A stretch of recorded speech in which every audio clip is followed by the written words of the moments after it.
Yo, what is good? It's your boy Shy Wager, 112K. No ball TW, because once we're episode 18 plus, only the adults can stick around. You already know how it's going. Welcome back to FNTASIA. It'll be a duo type beat today. I believe Bala's on vacation.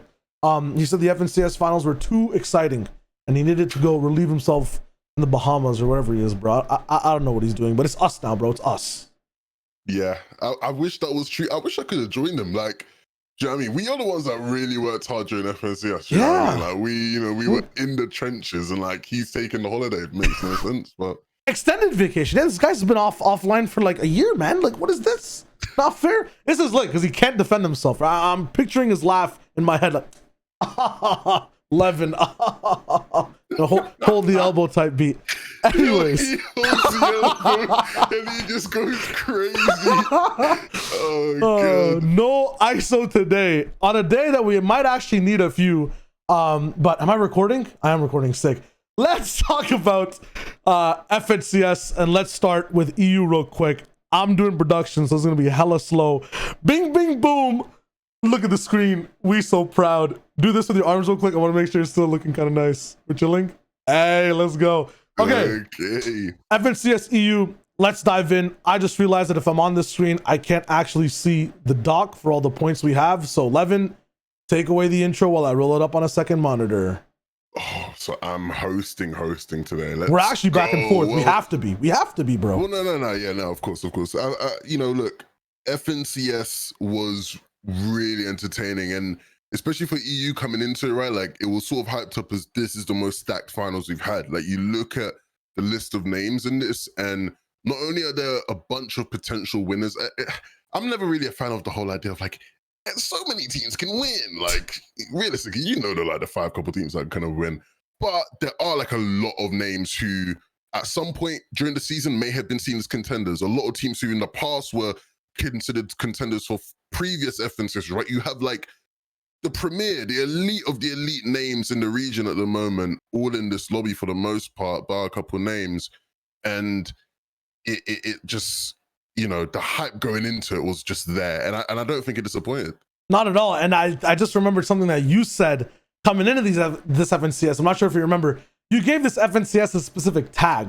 And we were talking about it, you know, with the top 5. It's not every team can win. What did you call this FNCS 11-2K? You're really putting me on the spot here. If you don't remember, I got you. I'll come up with the lightsaber. All right, you called it the most predictable finals we've possibly ever seen. Yeah. Yet the most stacked as well, right? Walk me through that. Yeah. You know, I agree, first of all, and I thought that was a sick call. And it basically happened. If we go back to your tweet, maybe able to pull it up later. But like, you know, you called the top 5. Everyone's calling top 5s. It was pretty easy to see who was going to do well this FNCS.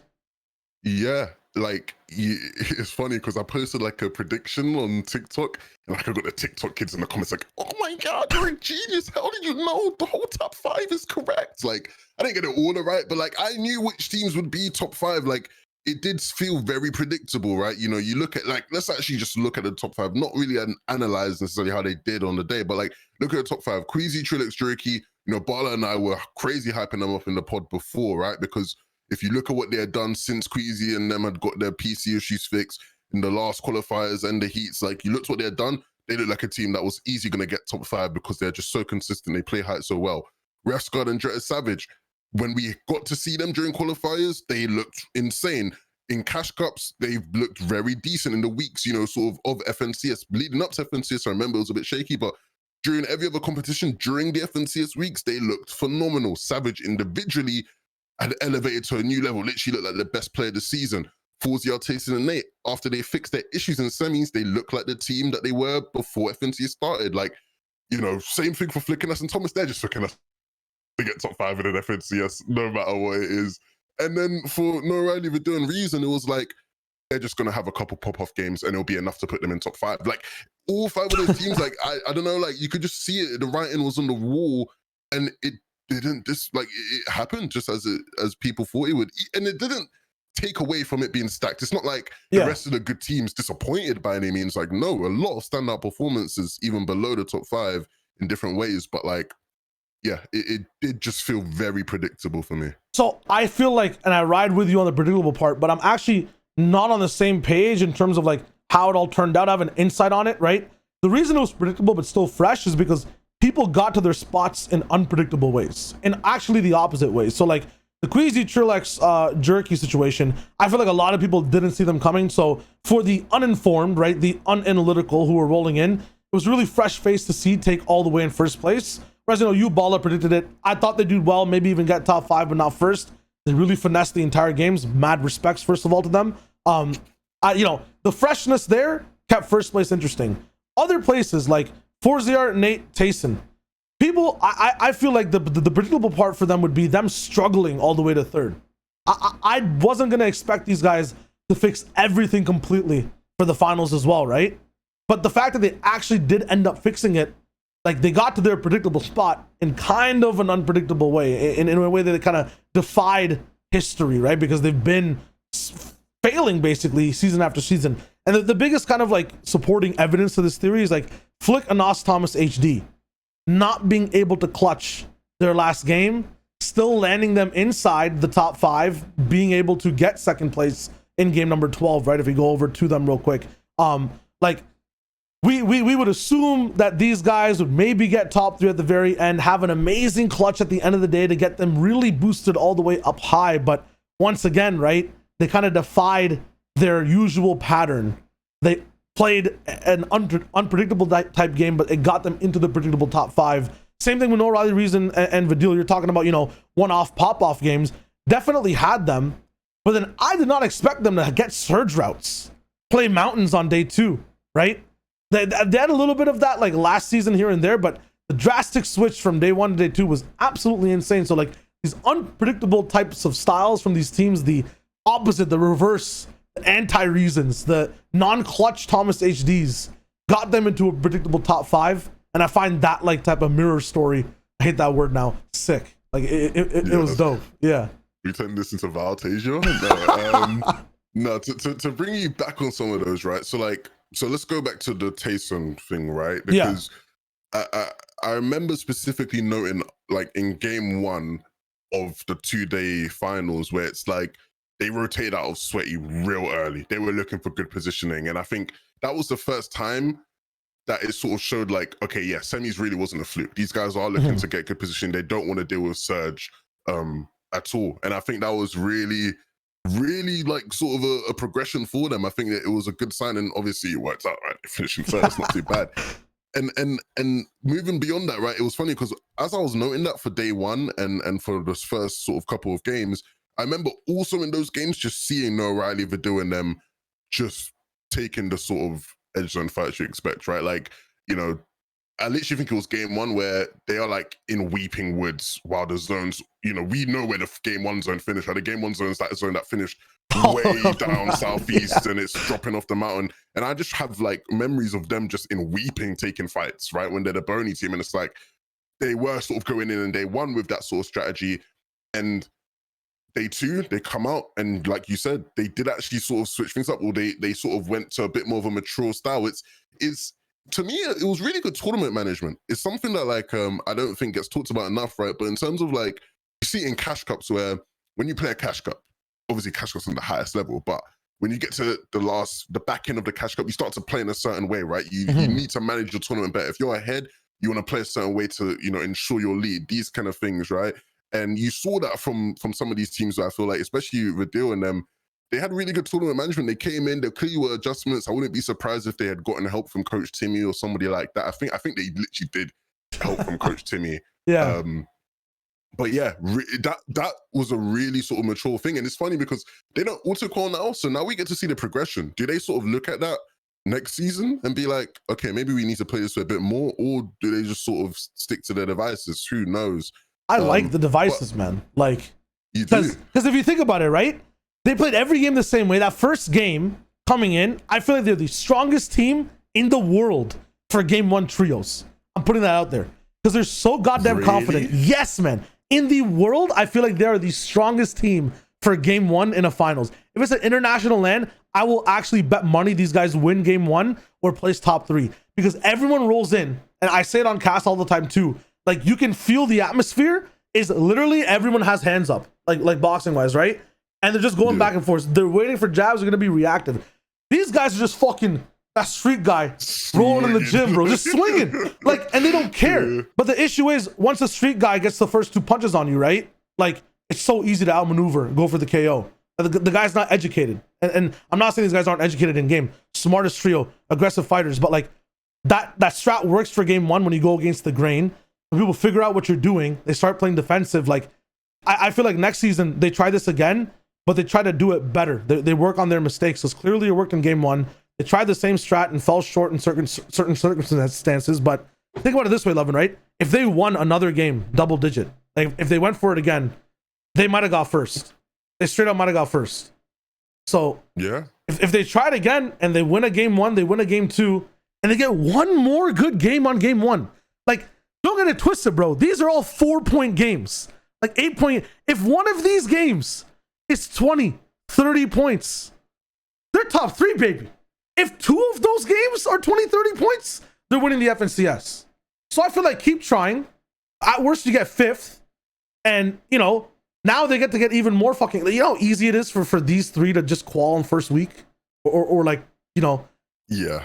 Like, it's a no-brainer, bro. If they stay together, first of all, hopefully. I'm not sure if you heard all, like, the drama in the background of, like...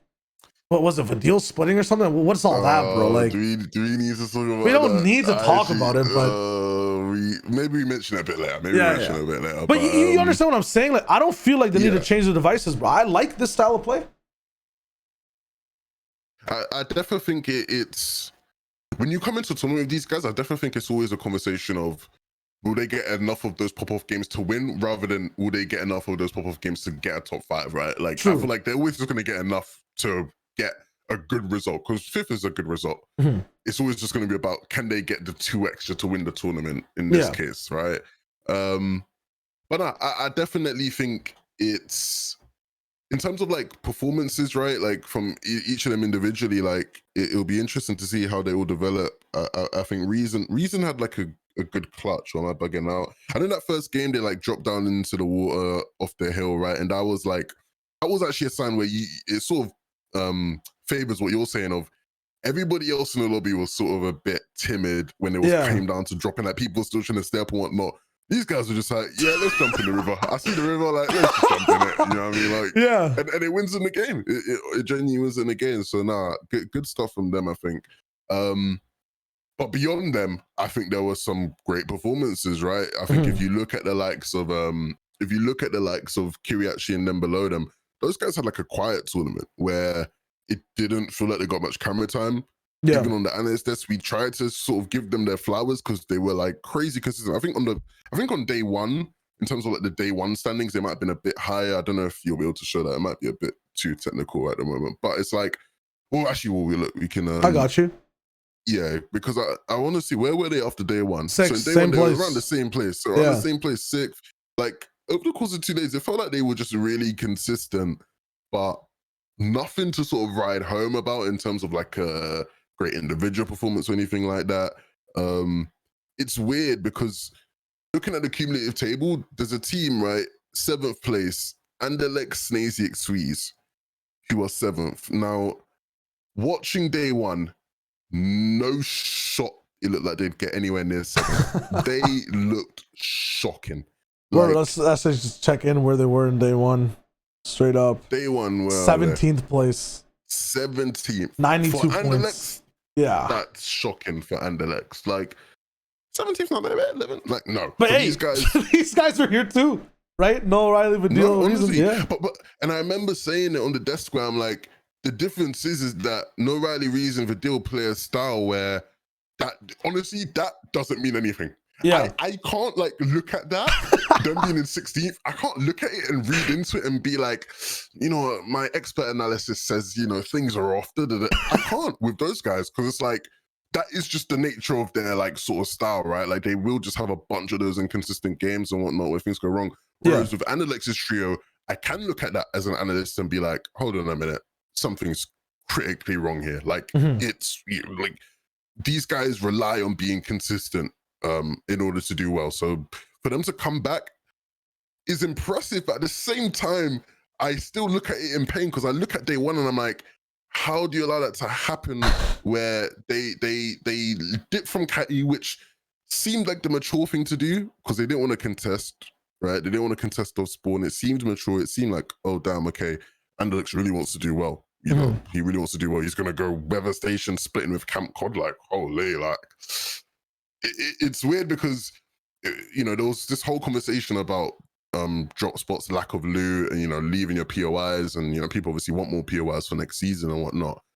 And it's funny because I remember hearing Stretched on stream talking about how for top trios, you don't leave your POI because next season when you get into that scenario where there's a POI to contest or anything, any Randy team's going to know that you're going to be willing to leave if they apply enough pressure. Yeah. And unfortunately, I think Anderlecht has sort of, I think they put that on themselves now, where if there's ever a situation where they have a good POI, people contest them knowing that they'll be willing to leave under the right circumstances. Whereas there's other teams who, the way they refuse to leave means it will just, people just won't bother because people, like I don't expect to see Catty Corner next season or wherever Hen Janison Chappix are be contested in the next finals just because they were relentless, right? Yeah. Whereas now with Anderlecht, I feel like they've just screwed themselves over moving forward. Well, here's the thing, right? I feel like they lose their rights to Catty completely for any season in the near future. I feel like they lose their rights to a lot of corner type POIs, no pun intended for Catty Corner, but it literally is a POI where like if you lose out on the fight, your game's kind of done. You cannot go to Lazy to try to recuperate. It's already third-party central. Retail's a fuckfest anyways and never in zone, right? But suppose Sweaty's having a fight. We've seen it happen before. We've seen it happen with Gabe Talley a little bit. Saw it happen in previous seasons where a team goes down, one person can still get out, right? Pleasant Park in the Doom's Domain scuffage. Even the Shark. You lose teammates, you can get out, you can come back, right? Weeping Woods, I think it was happening a little bit with Nikov, but where else? Like Slurpee, Holly Hedges. You can come out scathed and then get to play the game, right?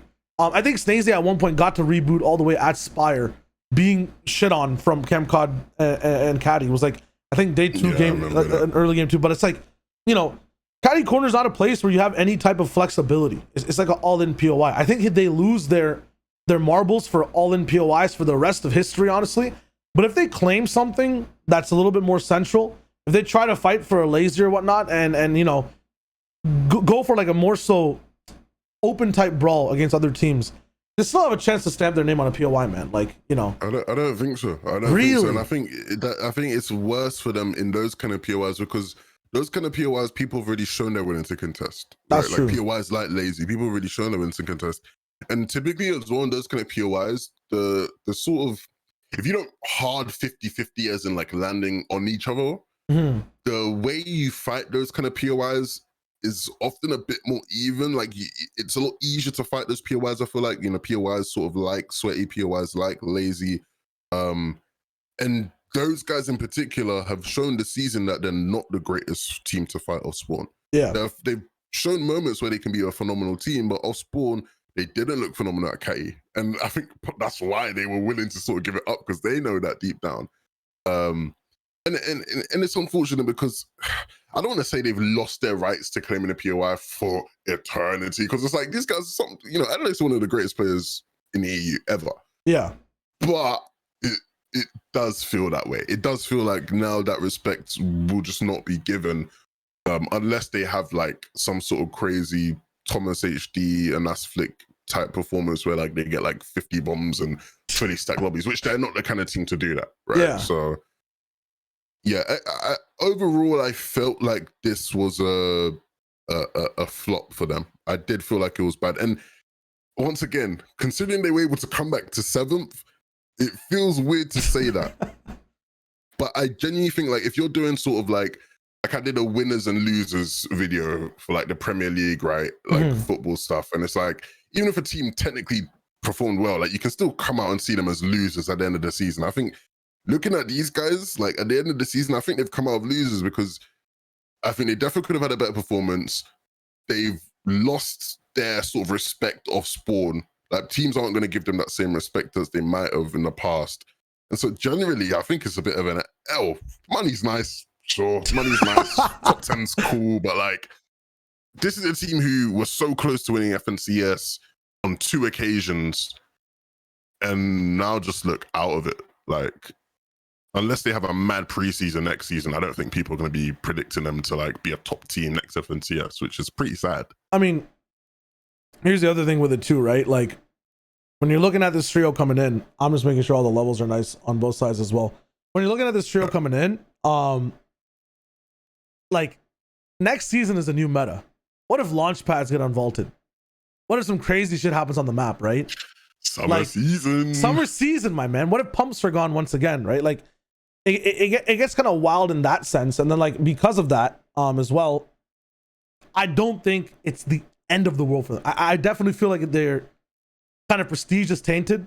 You put them now in the same boat. I feel like, you know, Kinzel, I drop Wakey. Like if you're looking at names, honestly, like Floki, anyone else that used to have like high status in the past, right?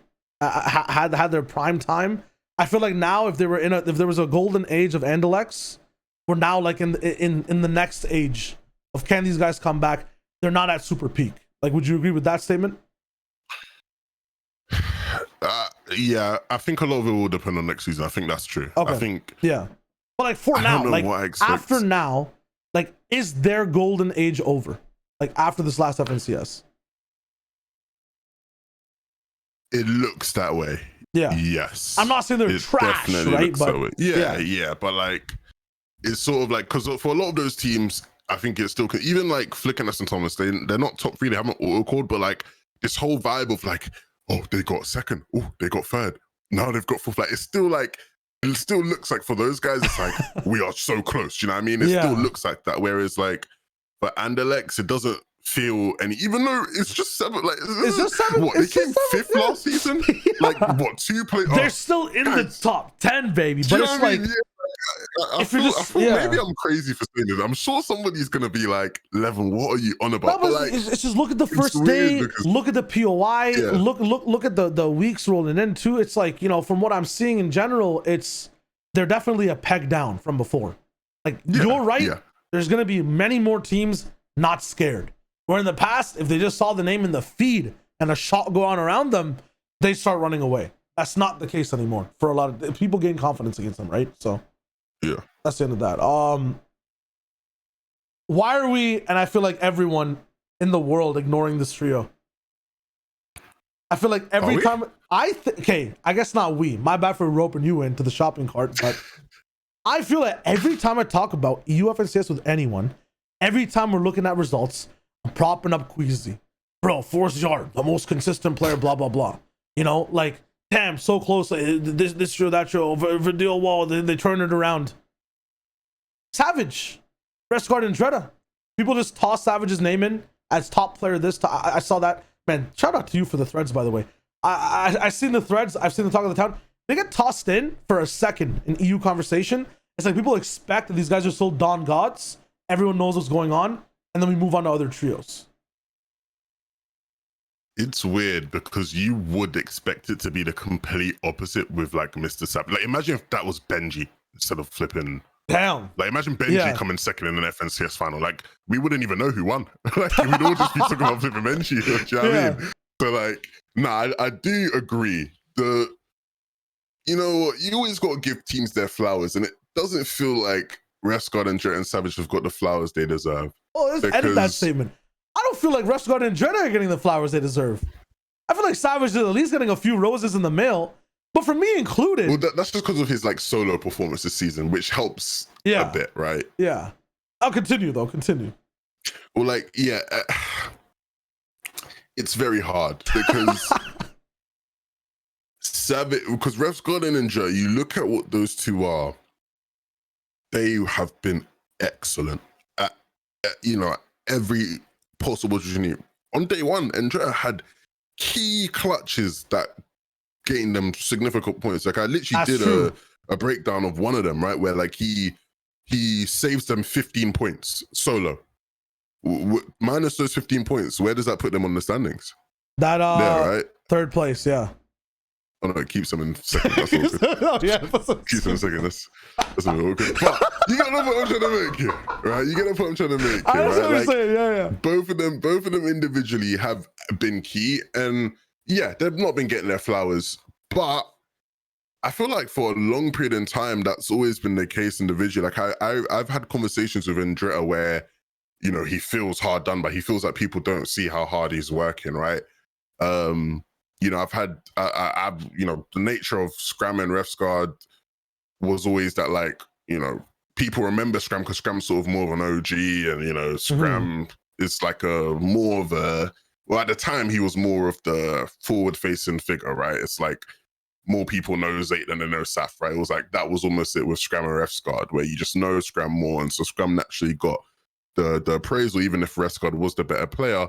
And I feel like, yeah, both of them probably not getting the respect they deserve. However, I'm really still optimistic about this trio. I'm really excited, and I think they played ridiculously well. I don't see many faults in their game. I think this system that they have works perfectly, where Andretta is one of the best tarpers in the game. Savage has really matured as an IGL. The biggest critique of Savage was always like his IGLing style isn't the best. He's very solo focused. But here, it just looks like they have everything working well. His relationship with Refsguard in the top, like in the back of the top, they literally look like Eyedrop and Tayson last season, right? Where like Savage will be harpooning people down and Refsguard will box them up and just completely crap on them. It's like, this looks like a well-oiled machine, sorry. The weird thing is that, depending on next season, of course, but what does this trio look like without the chance to maybe play a qualifier week or two, right? Because, you know, maybe that's too far ahead, I'm thinking, but it's like... I understand what you're saying, right? Because they did build a lot of the stuff they were tripping over in the qual week that they did amazingly in. It's like, they get that little testing ground, but I feel like these guys are finally like, you know, we came into this, I keep, my mind keeps going towards a Captain America analogy, but like, we came into this with two very specific trios that were kind of meshed in with two people who have a little bit of chemistry, adding a star, right? Refsguard and Andretta bringing up Savage, and Amplify Matzo, who have a lot more chemistry than Refsguard and Andretta, rolling in with Benji, right? I feel like the serum worked for this trio. I feel like they've been through their incubation process, and moving forward, they only get stronger. You know what I'm saying? For the Benji one, failed experiment, skin might end up turning red. You know what I'm saying? Like, you become a villain. You try to redeem yourself. Like, man's protecting the soul stone and them things. They're protecting the soul stone now, bro. Yeah, it's crazy. Oh, I wish I knew some fucking Red Skull quotes. I'd say them right now, man. Honestly, I wish I did as well, man. But no, like, I definitely agree. I think it didn't work. Yeah. But for these guys, it worked. I don't think they need qual weeks anymore. Realistically speaking, for this performance, right? You were talking about how 15 points was nominal downwards. They'd still be in second place. The 15 points either way, right? Nominal for them. For me, this is a winning performance in the EU region. Like, they're so close. 15 points gone from first place overall. Look at both placements. Both teams have maybe one-off games. They don't get too many points. Look at the elims on both sides as well. They're consistent when they have the chance to do things right. And when you watch both these teams play, it's a height versus low ground story at the end of the day on first and second place, right? They both dominated each like position inside the game. They were the most looked at when they were alive in those positions in the game. They got the furthest in those positions a lot as well. I think 4ZR kind of took the limelight away from Savage in those circumstances in mid-low ground. But what I'm trying to say is that these guys have like real estate claimed in the game. They have a winning type performance. I'm not worried for them in future seasons at all. All I want to know and all I want to see is Andretta, Refsguard just get a little bit more limelight, and like everyone getting used to this trio. That's all it is. I'll put it this way for the people listening. Day one, Refsguard, Andretta, and Mr. Savage finished in first place. They were the best trio of the day. Queasy, Trulix, and Juriki finished in fifth. Day two, just the day two standings alone, Refsguard, Andretta, and Savage were the fifth best trio of the day. Queasy, Trulix, and Juriki were the first. Literally just reversed. Yeah. Right. They had similar sort of just outputs on the 2 days. It's literally just minimal amount of points in between them. And it's, you know, for the majority of the tournament, Refsguard, Andretta, and Savage were in first place all the way until those sort of final games. So you know, I think that will be a learning sort of opportunity for them next season. And I agree with you. I do want these guys to become more of like a household name. And I'm happy for Andrea and Rescard, because when they were playing the scram, it felt like they deserved that. They looked so good all the time, and it felt like they deserved that. They had Steamy contested by 22 teams. Yeah. Savage as well. And finally, you know, he has that good FNTS performance that people can sort of point to as like one of the bigger things. Hopefully they can like, add a FNTS pickaxe to that as well. 100% for like, you know, Queasy, Trilex, Jerky, everyone's finally congratulating them. You know, it kind of, we had their stories coming through. I think we worked on them throughout the season as well, and they got like, you know, vindication at the end of the day. I feel like just for second place, this season was a registration period. We could literally be looking at, in 3 more seasons, a God squad that got birthed this season, so to speak, right? So now these guys are kind of registered in everyone's minds. For first place, and we can move on to them now. They're kind of vindicated for everyone, right? Last season, literally placing what, 12th, 13th, and 15th on separate squads. Like, these guys were the 9-to-5ers who were sick of their job. They're like, listen, let's get into trading weapons across the sea and supply the American military. These are war dogs, bro. Straight up war dogs. Like what was that guy's Jonah Hill type beat? Miles, whatever the hell his name is, type beat. They rolled in. They're fucking rich. And goddamn, they played so good, bro. Holy shit. Like, just excited as fuck, because I'm talking to Trulex in other competitions, right? But I understand how you feel now, by the way, behind the scenes, every moment when you're talking to coaches, when you're talking to these players, and then you see this shit happen live. Like, every time you talk to Trulex, bro, it's like I'm talking to someone who's like, you know, when people are in the zone gaming and they don't look at you, and they respond like with 3 words. That's like having a conversation with Trulex, bro. The day's over. It's 2 a.m., bro. And this guy straight up, he's like, yeah, man, like, just hype for day 2. I know what to fix. I know what we're doing. Good job, bro. But bro, we know exactly what to do. Don't even worry. I'm like, hey, yo, that's fine with me, brother. Do what you got to do. And they look like that, bro. I saw your video. I'll be honest, I saw 3 minutes of your 4-minute, 30-second video, however long it was. My apologies, bro. Life gets crazy. 3 minutes of my 4-minute video or some shit, guys. Like, what an absolute fake friend. But nah, I'm plastic, bro. You could have got the gist. You could have, because like the last minute and a half is like, it's a comparison of what. But yeah, like for the people who haven't watched that, watch my video, by the way. Pretty good video. It was really good, bro. Yeah, because I was sort of looking at this trio as almost similar to you, where it's like, I don't think this trio is anywhere near their potential as a trio yet.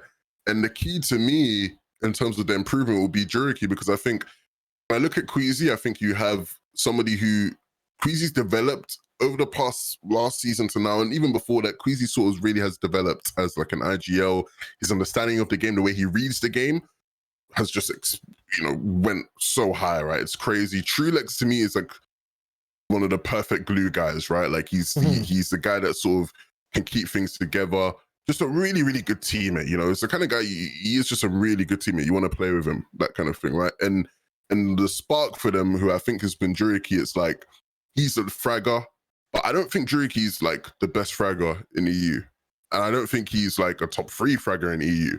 So like, imagine he develops his game to get to that point where it gets to the stage where Juriki is the best fragger in EU. Like, how good does this trio get then? And so like, I did a video on like, you know, just like a small things he's got to sort of do to sort of become that, right? But I really think that these guys, like the sky's the limit for them. I think they can improve even more. And that's a scary sight. It is. That's a really scary sight. Because the best part about it is that they're kind of coming in friends, right? It's not like a business trade. It's not like a franchise type deal where now, you know, you got one star player playing with another trio and hopefully it works out. Although they're coming in as a brand new team, it seems like they developed a good relationship with each other and they didn't have the egos associated with like, you know, we have to end up doing well, this, that, blah, blah. Like, it just feels like it's a homegrown trio, you're right, that has a lot of goddamn potential. I think on all aspects as well as they grow with each other. And I don't know, it's going to be a while away, but does anyone really stop them next FNCS? Or are they kind of slated for back-to-backs? Yeah, Epic just won't give them 50-50s anymore. True. That's the other thing, bro. I didn't notice it. They got hella 50-50s. They got hella 50-50s? True.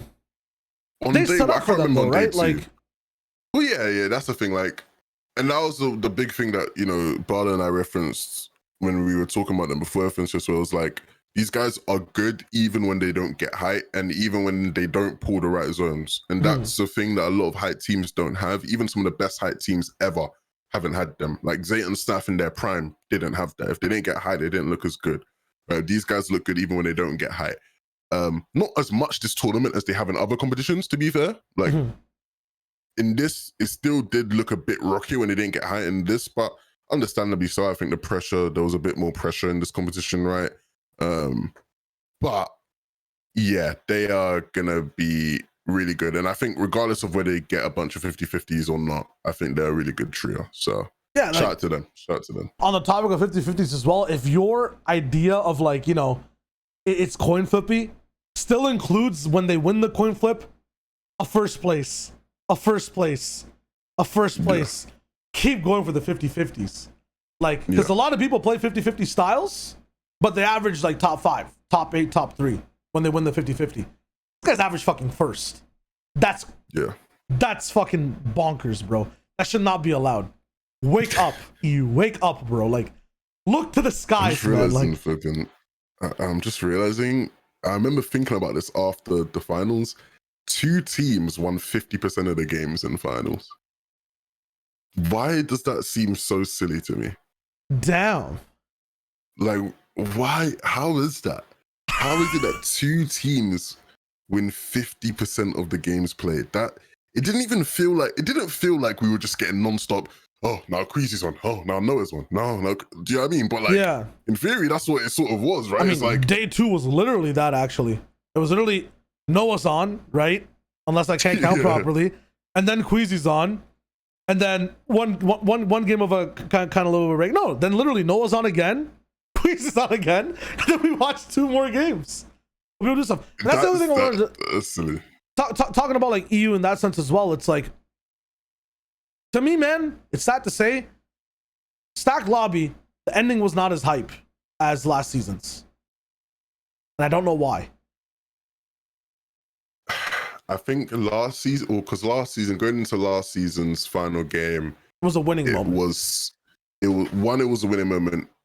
2, it was a 3-horse race, but it was a 3-horse race, but there were 2 horses that looked like they were more likely to take it. There was drama, you know. Let's be real.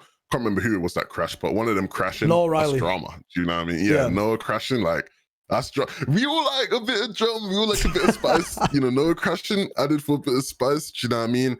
Yeah. And then once again, I think the biggest thing is just like being able to call the winning moment, and they've actually won the game. Like that was just, that feeling is just, you can't get that. It's the reason why you love reboot rounds, right? Like, do you know what I mean? And this is where, let me, you know, elbow, let me put my elbow in my head. You know, this is why you need, you know, a match point system. You know, and like telling people we need a match point system. You know, how many blog posts do I got to do? You know, how many blog posts I got to write before you realize we need a match point system? So, honestly, I think I do agree with you. I'm not trying to take away from it. I am not trying to take away from the finals of EU because overall, very exciting. But I get you. Final moments, like, just not as hype as last season. But once again, it's just like, because you're not calling the winning moment as that team is winning the game. Yeah, because for me, it's like exciting day 1, day 2. At the end of it, I was like, how's day 3 going to go? Because it just didn't feel like the tournament ended. That's all it was. That's all it was. I felt like we were building up to even more. Didn't have a finale. And I like all the points we're making. There's some stuff I still want to go over on EU before we let it go. Lots of gambling, dude. It's I think this is gonna be a doozy of an episode. We'll keep NA East a little bit tighter, and then the rest of the stuff we have to talk about isn't that intense, so it's fine going deep into EU. But there's two big things I thought we still need to hear with EU. Yeah, 100%. So the first one, and I gotta work the scenes as I switch things up. The first one is looking at Freemuck and the DC that happened. Now I have another tweet to pull up as well. I was very careful at finding the right things to check out, at least on Twitter. This is the most light thing I could find for Freemuck. Heartbroken, right? Default said some interesting things. You might see my tabs. What it is. It's this was the tweet. Yeah. I don't even like to look at this because he's just. I know. You know, Yeah. all right. Let me just say, he's an idiot. Yeah. Like, you just look at someone and you look at the way they've acted in the moment, and he's just been an absolute prat. And I've seen a lot of people who are very sympathetic, who are very like, he's a kid and all this and that rubbish. Mm-hmm. That's just not how this works, and that's not how this should work. I don't know how many FNTASIA episodes where we're gonna have to go on about. We've literally seen this so many times in multiple every season. Like, I feel like Barligan, every season we see like a couple high-profile cases where this shit happens. Like, it's so jarring at this stage, and it's like, for the people that don't understand what's happening. So game one, we roll into game one of FNCS in the EU. And initially, iDrop's trio, iDrop, Kinzo, and Wakey said that they were going to be landing Orchard, but they did the Skype Classic. They decided to, you know, pull a fast one, and they actually landed Holly and contested Fremok's team. And in the first game, they do it, get shit on, Fremok wins. And so everybody's like, yeah, you guys look like fools, but, you know, nice try, nice try. Second game, though, iDrop's team does win the fight. And I don't know if it was the second game when, you know, Default made his tweet, but, you know, around that time is, I think, when it started to happen, right? And so, you know, Default makes that tweet, and, you know, let the record show, he did instantly delete it. He did, because as soon as he tweeted it, he knew, or at least somebody told him, you are an idiot for tweeting this. You're going to get banned. Yeah. So he instantly deletes it. But that doesn't mean anything. You know, like, you've made the mistake. You have made the mistake, and you suffer the consequences for it. You know, he was disqualified from the competition. I don't know if he was banned further. I think it was a 2-week ban. 2-week ban. And he was disqualified. And, you know, this has happened this season already to Paper. It's happened. It's happened last season to multiple people. Wrigley, you know, people like that. It's happened every season for the past couple seasons. Why is anybody in the community going, oh, man, I just wish Epic would have given him a chance, man. It's like, it's the FNTS finals. They built up the whole season to get to this stage. Like, you know, do me a favor and just realize that that's not how any. Like, imagine if that's how life worked, where the nature of your scenario in that moment just like could completely nullify the consequences of a mistake you made. It's like, well, he's younger and it's the FNTS final, so you shouldn't have to follow that rule. Like, the rule just shouldn't, you know, apply to him, right? Because he's younger and it's the FNTS final. So, what? Shut up, man. Just shut up. You deserve the ban. That's it. Yeah. Now, the sad reality is that a majority of the kids playing this game read like Fortnite comp Twitter updates and interact with that account more than they do with their own parents. I'll be honest. I'm serious. They're not like, you know, like, and as a result, you get stuff like this that ends up happening. At the same time, it's like, you know, it's not like the game's job to set examples. At the same time, I feel like, you know, it is a good job to police shit like this. It's validated. People saying give him a second chance. I'm on Levin's side, not even on Levin's side with this. I'm just, you know, thinking about this in a sense, like on the side of just common sense. Like, get your shit together, man. Like, it's not complicated. I think that the more these things happen, the less they will happen. I feel like that's the hope. That's the hope, yeah. So I hope, man. Because it's like, it honestly, it baffles me where I try and imagine if like some athletes or some shit tried to do that shit. Like, imagine fucking, you know, LeBron James, after they lost to the Blazers last night, he comes out, he tweets, you know, Damian Lillard, I hope your mum just jam you. Shit like that. Like, what the fuck is that? That's not okay. And it's it gets onto a bigger question that I feel like we always have, but it's like, that's one of the big differences between esports and sports. You know, in sports, from a very young age, right, you know, you have your parents where if you're playing, you know, football and you're like 9 years old or whatever sport it is you chose to play when you're younger, if you played any, you know, if you lose a game and you start bugging out, throwing a tantrum, your mum or your dad or somebody else's mum or dad is on the sidelines telling you, you know, come on, kids, you can't behave like this. You know what I mean? They sort you out. And you get that as you, even when you're an actual professional athlete, you have veterans, you have mature senior players who play for the team who will keep you in check. These esports players don't have these people to keep them in check. when Epic steps in and has to force some poor conduct, people start going, oh no, why is Epic doing this? They don't like, oh, they're not, Epic are against us, man. No, you know, you wouldn't be able to get that shit off in any other industry, any other, you won't get that shit off. And I'm sick and tired of it. And I, like you say, Shai, I really hope that moving forward, as these things happen, it sort of happens less because people learn. Because, you know, I like Default. Default has so much talent. I've been hyping up Default, you know, this whole flipping season, right? Like when people talking about Freemark, I was talking about how Default has had like a similar trajectory where start of the year, he was sick in DreamHack. He's been going crazy. It's sad to see such a young talent have to deal with this in an FNTASIA where they genuinely could have done well. But no, you know, you're bad by the rules. And hopefully now people within that sort of region of like CIS now see that, because to be fair, Default might not even know who the fuck Wrigley is. Do you know what I mean? There's a good chance Default doesn't even know who Paper is, right? Yeah. So if this just keeps happening in all these different specific regions within the regions, and all those communities start to realize you can't do this shit, maybe that's a good thing. Now maybe all the CIS kids know, okay, we can't, you know, we're gonna get banned like Default. Yeah. You know, kids from NA know, oh, Paper got, so we can't do that shit. Do you know what I mean? If it's gonna have to keep on happening to all these different sections before kids flipping learn, you can't be a prat on social media just because you lost a fucking Fortnite game, then so be it. You know, so be it if that's what has to happen. But I'm sick and tired of people just being like, nah, this is, you know, give him a chance. Like, no more of that. No more of that. I think the entire thing is it's a little bit of like giving Default a chance, but the other side of this conversation is that you have to feel for like Freemark, and you have to feel for, you know, the rest of the team rolling in that's also down bad at the end of the day because they were not involved. I think that's where the people rolling in with a second chance thing. I'm playing kind of devil's advocate here, are rolling in, and devil's advocate on the side of like there is a definite issue where, and we talked about it last week, but we can talk about it again.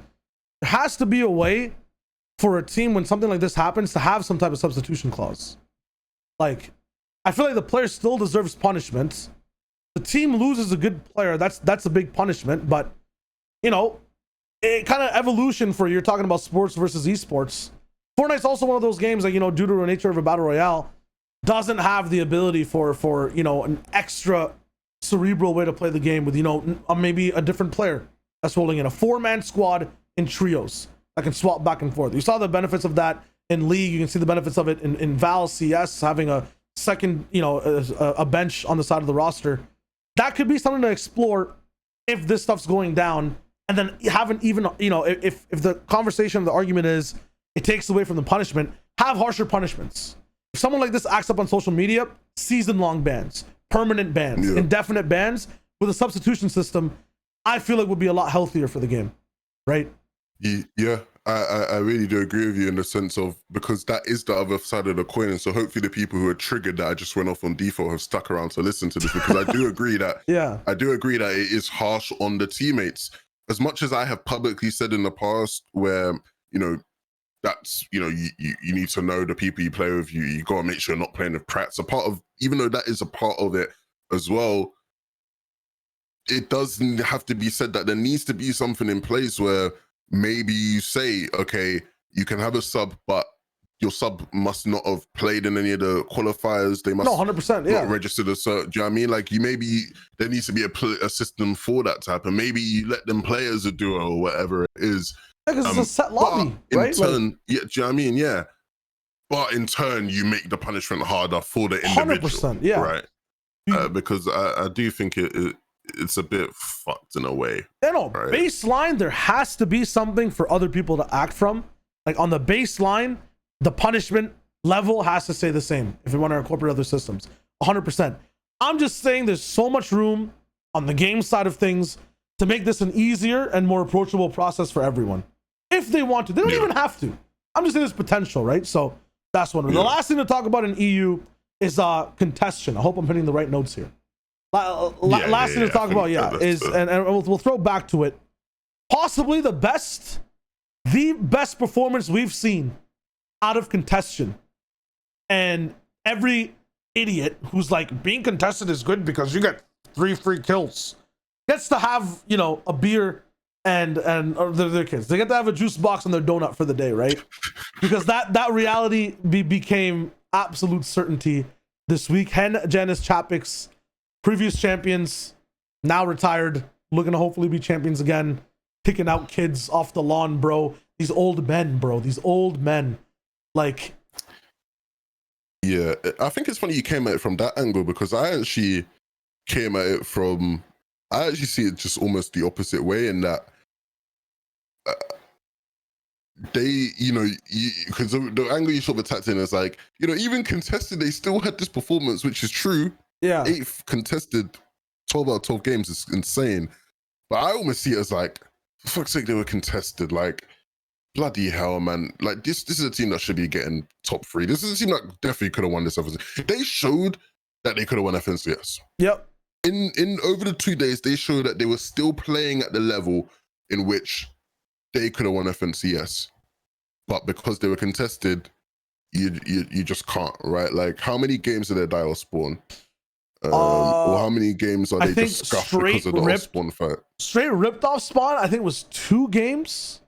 Yeah, but then there's a couple games where the fight draws out and not able to loot Craggy properly. It's all scuffed, right? And those games are even more painful than, you know, the ones where you don't die off spawn in some instances, right? Because like, those games are just tilting where you're like, this team doesn't even want to win. They're just here to fuck us, right? Like, here's that's how the big it feels, thing. at least. They could have auto-qualled. They could have auto-qualled. They could have got top 3, but they were hard griefed in their last game. And that's the shit I hate about this, right? To just pop off on this for a little sec. I don't give a fuck about people contesting 12 out of 12 games. It's one of the things I wanted to mention a little bit later in NA East, but I'll mention it now. It's one of the issues with Reboot Round. You're forcing teams into certain spots from where they qualify from, or from heat spots where they're pushed into a position where they're now just absolute contestation. They have nowhere else to go. It's the issue with staggered, like, you know, qualification systems. It ends up happening. Past that though, why do you have to ruin everything? Why don't you just play the tournament? This should be bannable. This should be punishable. What these guys did in the last game, because clearly it is not to win everything. Like, it's impossible to police, first of all, and it's kind of like a hot topic take on that sense, but like, it just sucks that not only does the team get contested every time this happens, they get outlandishly griefed. Like, clearly want to disengage. The other team's so far in last place, they don't give a fuck. The objective of the game is to win. Elims are like a, you know, like something to get you towards winning. Making a push to go towards Flopper Island when Zone is going all the way down to fucking the caddy is not a good idea to end up winning the entire game. You just fucking move. Like, for context, for people who didn't watch EU, basically in the last game, Hikers, Knight, and Vortex just end up chasing Hengenis Chapix all the way away and pushing them for fights even more so when both teams that are disengaged potentially put out their games. I just see it as an absolute issue. There were some riled up, you know, the fanboys from Hengenis Chapix aside. I saw some videos on Twitter as well. They were as passionate as I am about the topic. Am I slightly biased because I like the trio as well? Yeah. But it's like, I also like competition and stories. And like, they get ruined when this shit happens. Yeah. Like, Hi Chris and them, it definitely got to the stage where it's literally like you said, we're so far in last, fuck it. Yeah.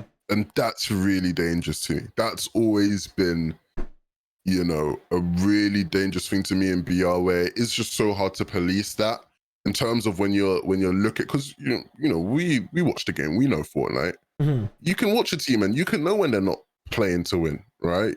You know, you can see that. But it's very hard to police that on Epic side of things, right? And so that's why, like, in terms of punishments and things of that nature, that's where shit gets hard. The big thing I think is it's just like, what do they do? Like, what, like, they're genuinely, you want my elbow take? Because you want my elbow take? I mean, wrote it in a blog post before. You just need to eliminate the bottom teams. You know what I'm saying? Have a format that eliminates the bottom teams. It's so simple. You know what I mean? Like, because in a sense, these guys never kind of got out of 32nd place. Like, these guys are all non-factors who are contesting other people and other POIs. If they fail that task or they fail that test and they don't play, it opens up the competition. It keeps the story safe. It's a good idea. It's kind of fucked. It's fucked because actually looking at the list, not to get away from Chapix and them for too long, but looking at the list, right? Blast, Nikov, and Alpha, they were contested by Saviors Trio, right? Yeah. But like initially they weren't going to be contested. They were uncon until the review round. Fuck Yeah. right? Like, do you know what I mean? Like that's a team that, you know, based off of how they were playing and coming out of Craggy, you know, they could have definitely been a top 10 team. I didn't actually think they'd do as well, weeping even uncon, because if you look at their style, like they needed to be in a place like Craggy. They needed to be north of the map to me, but still, like, it is rough. Like, it just shows more so why people are going on and on and on right now about just contested spots and just needing more spots available so teams don't have to be contested, because it's hard. And in terms of like dropping people out, I was always a fan of like, that's why I was always a fan of like leagues, in the sense of like back in the day we used to have like ladders, right? And like it was like the Bush Paranoia ladders. Like there's gonna be OGs who are gonna be smiling like remembering that shit. But it's like, you know, like the bottom, like I can't remember if it was like 2 or 3, but the bottom 3 or so teams would just get relegated to the next division, right? And like it was relegation promotion. How do you fit that in? I wish Barlow was here. Maybe you know Barlow's take, but it's like, how do you fit that in like a final though? Because in a final, is it like you just get rid of those teams out of the lobby completely? So it's like after every, how many games are there in finals? What, 12? Like after every 4 games, you eliminate one team? This is what it is, right? So back when it was actually implemented, after the 3rd game, 1 team gets eliminated. 4th game, 2 teams get eliminated. And then 5th game, it was like 1 more or another. And then by game 6, you just have the lobby, you know what I mean? So that's an approach. But you're right in the sense that, like, you know, the way Fortnite tournaments are set up, they're very, very, I would say, the FNCS specifically, small, like, overarching year-long leagues in, like, a month. And if you look at the, you know, historically the LCS or, like, you know, leagues that run for a long time, relegations happen halfway through the season. Teams move up and down, especially in an open-based format like this, right? In franchise formats, not so much, but in an open-based format where the top stay at the top, right? And teams can move up, relegation happens, and I feel like that needs to happen inside finals. I feel like it's one of the last steps we have for set lobbies to stop stuff like this from happening. And Bala's take is essentially that after 3 games, you know that if you're last, you have to do something to get out of that spot. By 4 games, if you're performing on average the worst out of the whole lobby, time to have a pop off or you're gone. And if the lobby's still too stacked by the 5th game, there's 1 person left still in the hot seat, probably contesting a POI. They're gone, and now the mid game is more interesting. Surge routes are that much more lighter as well. This affects Surge greatly as well. Don't get me wrong, right? Well, I think the 3rd game of the reboot round showed that like you don't need to have 33 teams in the lobby. Like 30 games versus 33, 30 people versus 33. I don't feel a difference when watching the reboot round, right? Yeah. So how far can we go with that until you don't really feel a difference, especially from like a viewing perspective? In terms of how it affects Surge and stuff, like, cool. That's a question for another day. But not even that. Most of these teams are just falling off spawn. They don't even rotate, so it doesn't even matter for Surge. To be honest, to be completely honest, it just makes those teams who are fighting off spawn get a little bit more of a challenge in having Surge routes, right? So how many? I need to do the maths here, but how many like people? How many teams is it when there's like 79 left or like 81 left? 79 divided by. I mean, 30 teams going to go down. Essentially, 10 teams end up getting taken out by the time second Surge is gone. So 7 teams are still in contention to get, you know. Because you remember in the first game of the finals, and it was like, it broke some records for like the most teams to ever die in like the first 2 minutes of FNCS or some shit like that, right? Like it was some crazy stuff like that. Damn. And I remember it was like at that point, they said it was about like, there was about like 26 teams left in the lobby, right? Which is what the math sort of works out to. So it's about 26 teams in the lobby after like some crazy or spawn fights and stuff like that. I don't think, what does a game look like if it just starts with 26 teams? Like it looked good. That looks good to me. Yeah. Bro, I remember like we used to play squads, 12 teams. We just had 60 people in the lobby. Like that's back in chapter 1, like season 4 and that. Like we just played with 60 people in the lobby. And obviously back then there wasn't really Surge and all that stuff, right? Yeah. But it was like, still, you know, that way, this game with like less people in the lobby isn't something that's never been done before. Yeah, in fact, it was a lot better back when it was done. Yeah. Ninja Battles was 60 players, and it was a constant thing, and past the end game format, right? Like, it was sick off spawn. You could build a lot of stuff. There were still things to talk about mid and early game. It made things a lot more open too. You know what I mean? For casters to have discussion, for people to watch the game. It's definitely doable, definitely plausible. But that was basically EU contestation. Big shout outs once again to Jerky. It's gonna be exciting to see how Savage rolls through. Yeah, we have like what, one more month till the next one rolls in, or a month and a half. Well, yeah, they released the dates, right? Yeah, we'll talk about that in a sec. I want to make sure we give the other big region that's getting the other region. Yeah. And you'll see why I'm saying the other region once more again when we have another segment inside. But real quick, boom, I got NA East leaderboards. I mean, bro, this is the most North American a tournament can possibly get. A team that talks so much shit, a team that's absolutely doubted. Literally, I wish that Reverse was on TSM at one point, right? I wish he was still signed to TSM, bro. Yeah, like, cause it's literally a TSM type beat the way these guys came in all the way. Reverse talk shit, ended up first place. I'm talking about, like, you know, Reason being the scariest trio in the world game one. These guys have the scariest setup known to mankind because no one can fucking stop it. You can kill Reverse, you can drop the IGL, you can take Day away, you can drop the consistent fragger. You're left with Miro, who takes out teams, bro. Who monster is not natural. He's just not natural, man. Like, check controller, check his res, like, do something. But like, the guy's not natural. Like, it's absolutely insane. And once again, not winning a single game on either day, these guys just come through all the way on top. There was another team that was like getting at max top 10 on average. I forget who it was. Maybe it was an EU. But it was Degen. It was Degen? Like, until like, okay, no, maybe not. I remember Degen, they were like getting like at least like 20 points every game until like the last couple games. Yeah. Like, I know exactly what happened in these games. We'll get to it, but for these guys, phenomenal performance. And because of the way they play, we have a very interesting game 6 moment as well, which is kind of reminiscent of EU's, where it's like, you know, a 2-horned or 2-shoot race, a 2-horse race. That's the goddamn words. And then, you know, once again, no winning moment. But a battle for survival on NAs this time. And man, I think this is the first time when Sented, Edgy, and Commandment are in the lead, they end up not actually winning a tournament, or wherever spot they were in, like coming in either first or second.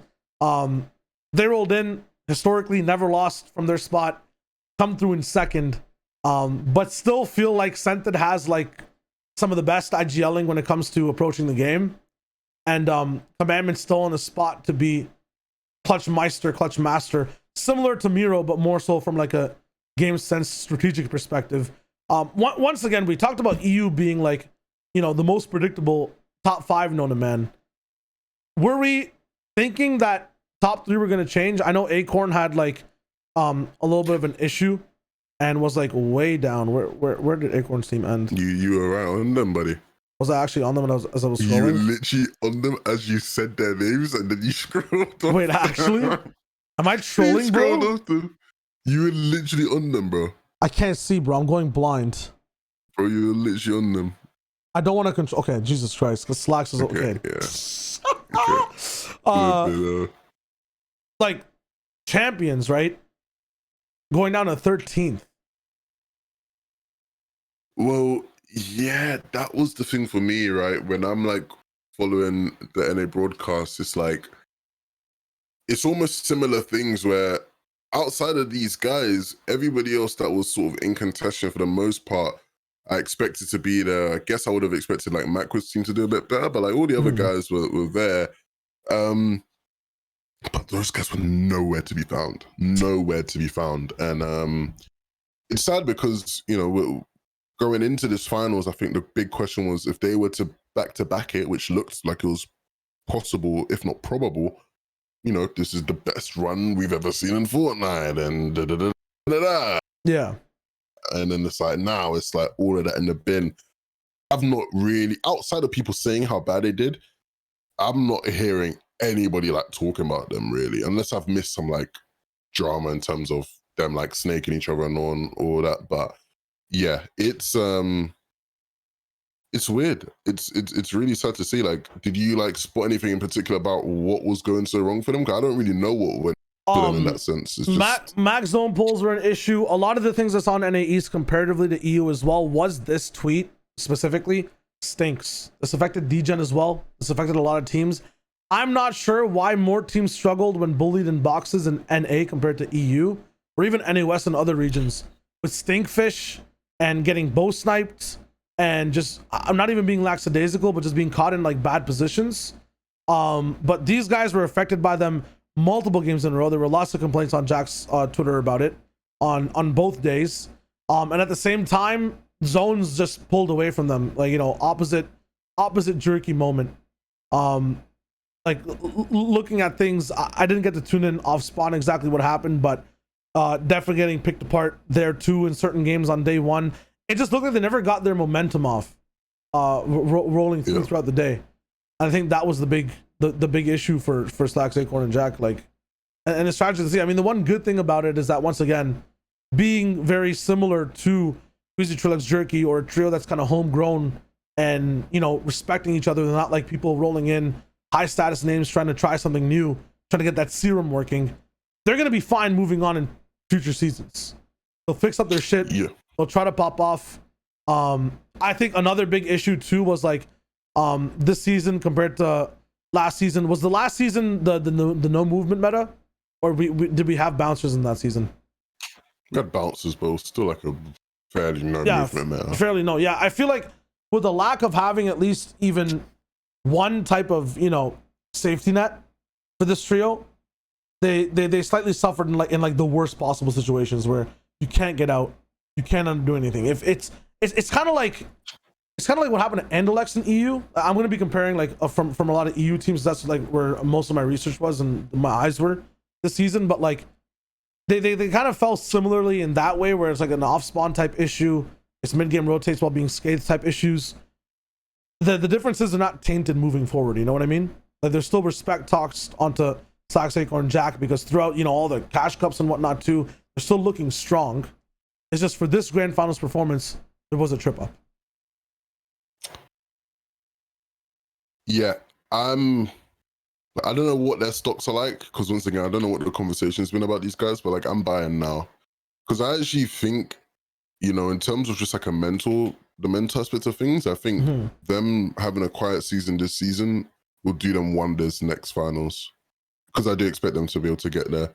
Like I remember like doing what you're doing in terms of the EE comp thing, right? Like I remember speaking to Taysom before this FNTASIA, and I said to him, this is so much better for you, not only because you have a better team, but this season Taysom didn't have all the people going, can he do the back-to-back?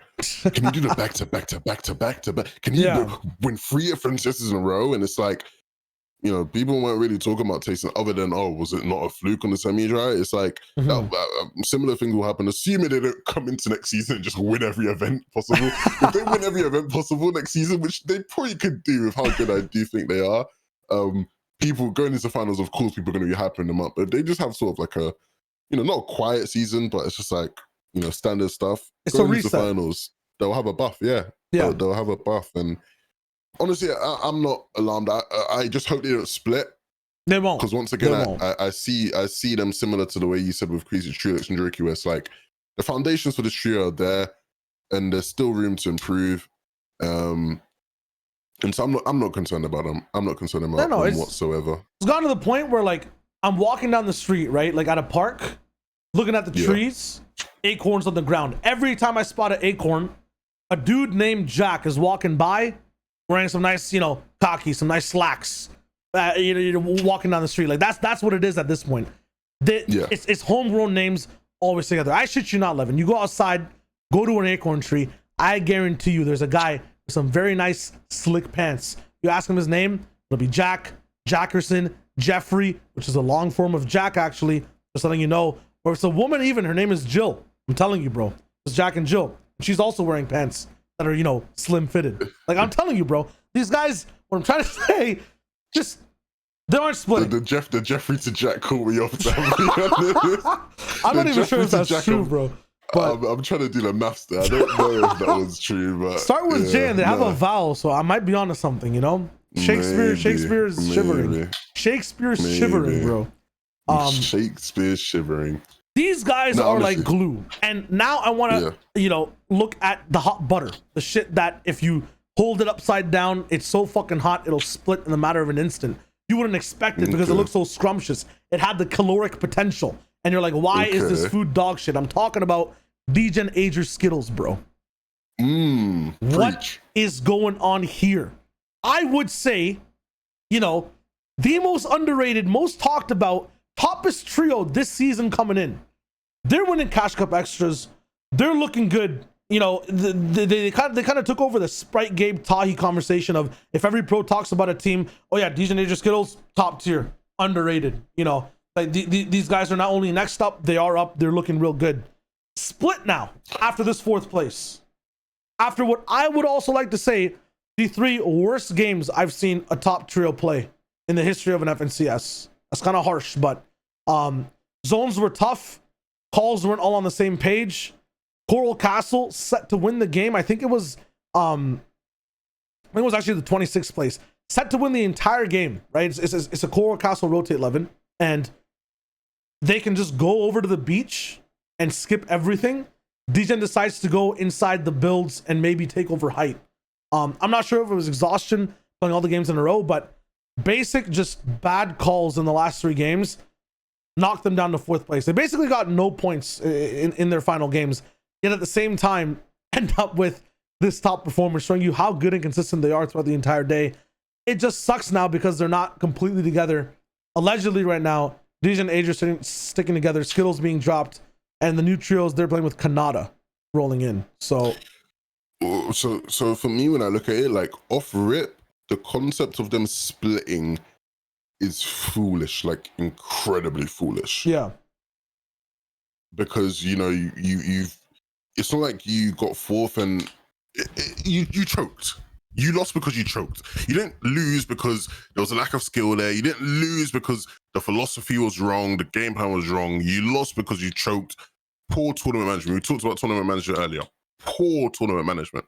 Last 3 games, like to have the stinkers they have, awful, right? And so that's a situation where you look at those games, you learn from them, and next FNCS, you run it back, and you probably don't make those mistakes again. You probably don't choke again. And so you end up in the top 3. You end up maybe winning the whole thing. And so from that perspective, to split, foolish. I would never advise any team in that position to split. But when the 3rd is Kanana and looking at these guys, if I was to get rid of one of them, I would have got rid of Skills. You know, really? Skills, anything. I would have got rid of Skills. Not beefing with Skills or anything. It has to be that because Degen Agers are the duo, right? Like yeah. That's and the unfortunate part. Yeah. To get Kanada, I don't know about Kanada as a person anymore. I kind of know, you know, personally, I don't know whether he's gone off the deep end or whatnot. But as a player, I know that he is a class, but like he's a world class player. And so, you know, if you look at the scenarios that they were in some of those games, right? Like if you have a Kanada who can just, you know, go crazy, go stupid type shit, like that's my thing. Kanada wouldn't have saved the run. It wasn't Skittles' fault. It was literally just. Well, I'm not saying Skittles' his fault, right? But like, because it's not like a matter of it's like a fault, but it's like the lack thereof of that kind of person within the squad. Because obviously they all hold their value in different ways, but it's like. Because like Skittles is still, as you mentioned with who was it? Andretta clutching up the 15 points is doing the same things for the team. Like every single individual there has a very similar clutch ability to gain points for the team, and I feel like the balance was very even rolling throughout the day. Maybe Agers is rolling in with a few more clutches than usual, but the issue with the last 3 games was 2 of them, the 26th and the 17th, poor rotation calls or very hard zones until, you know, where one split-second decision basically fucks the whole thing up. You could have gone one place, one person decided to move and go to the other. Now your whole trio's in shambles.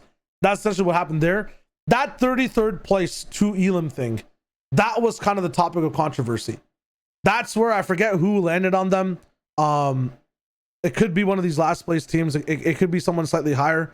I wish I knew this off the top of my head, honestly. It's unfortunate, but they got landed on their rotation / on their split. One person got taken out immediately. Everyone tried to salvage the situation at the very end. Was not possible. The 1v1 was lost, and it was a very hard 1v1 to win. I could have Kanata won that 1v1. I don't think that was the topic of conversation. The issue was that situation happened. They lose out on that one game, and at the end of the day, it was a 5-point separation. If they just lived off spawn that game, got the placement, got to play that game out, they're chilling. But it was kind of that Hen Chapik situation where you get one game just, you know, slightly griefed, like a team pushing in. At the same time, there's conversations about they played it incorrectly, of like partaking in the fight or being lackadaisical. There were issues in that game. I'm not sure if it stems from these guys being a trio. Maybe they need to switch up. But like, it's a one-off game, man. It's this one game that got you fourth. Once again, you played like you were a top 3 trio. You played like you could have almost even won out everything if you had momentum off of that second last game too. Why split? I agree with you. It's absolutely stupid because they have a very good system. It'll get stronger no matter what teammate you add as you move forward. It'll be stronger than that teammate, man. And I could be eating my words. Maybe they end up winning next FNCS with Kanata because it is an insane pickup. But they could also win next FNCS with Skittles. Well, yeah, I think that's the one thing I'll like use to clarify. I don't think they need it. I just think in this case, like it doesn't seem like a move where it's like, well, how'd you do that? Like it makes sense to me. Yeah. I don't think they need it, but it does make sense to me. That's why like I don't mind entertaining that one. But no, I agree with you. I think overall it's a bit of a disappointing finish for them, especially when like the margins are so much finer. Even than like, you know, 5 points is nothing in this format, right? Like, yeah. You know, 1 extra placement point and 2 eliminations. That's for what we're talking about. Like, do you know what I mean? Like, that's not much. So, and if they hit top 3, they wouldn't have split. That was literally what I believe DJ was saying about too. Man, if we hit top 3, we wouldn't have split. But we've been thinking about it for a season.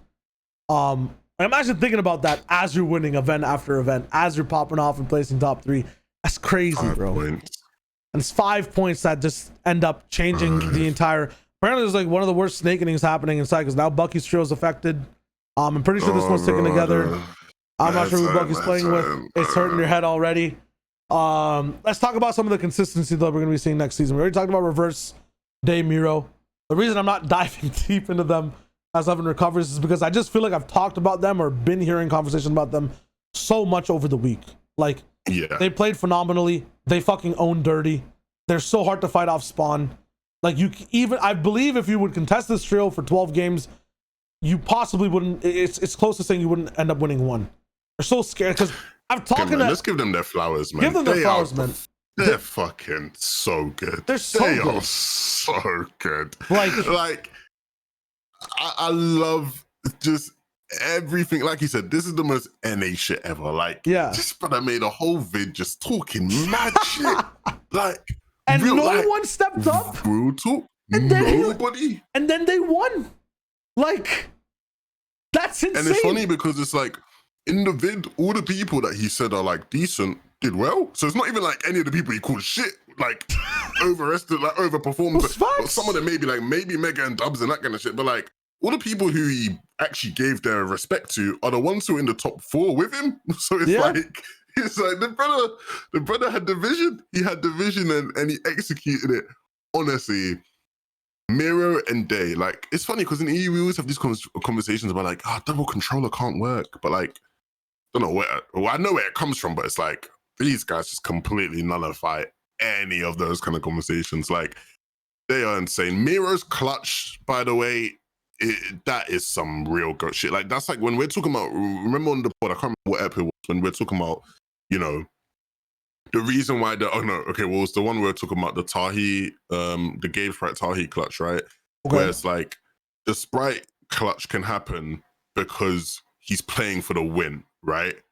Like, that doesn't happen if he's just playing for placement. He stays low ground. He doesn't try go on high and try, you know, kill 3 people, that kind of thing, right? Like Miro in his clutch, like he goes to take height as if he is playing for the win. Do you know what I mean? And it just makes that moment even like a solo taking height and just, you know, stomping on everybody in a trio game and something like. Do you know what I mean? Everything was just so phenomenal. All 3 of them. Wow. Just wow. Like, I don't know. I really don't know what you can do about a team who they're not even winning games. Yeah, they're not even winning games. They don't need that shit, bro. You know they literally just clean house every game they make it to the very end. It's disgusting. Because I remember on the first day I was seeing like some of those double-digit elim games, and I'm like, what is going? Like, what are they doing? Like, these guys just firepower they have is just on a different level. Yeah. And so I don't know how.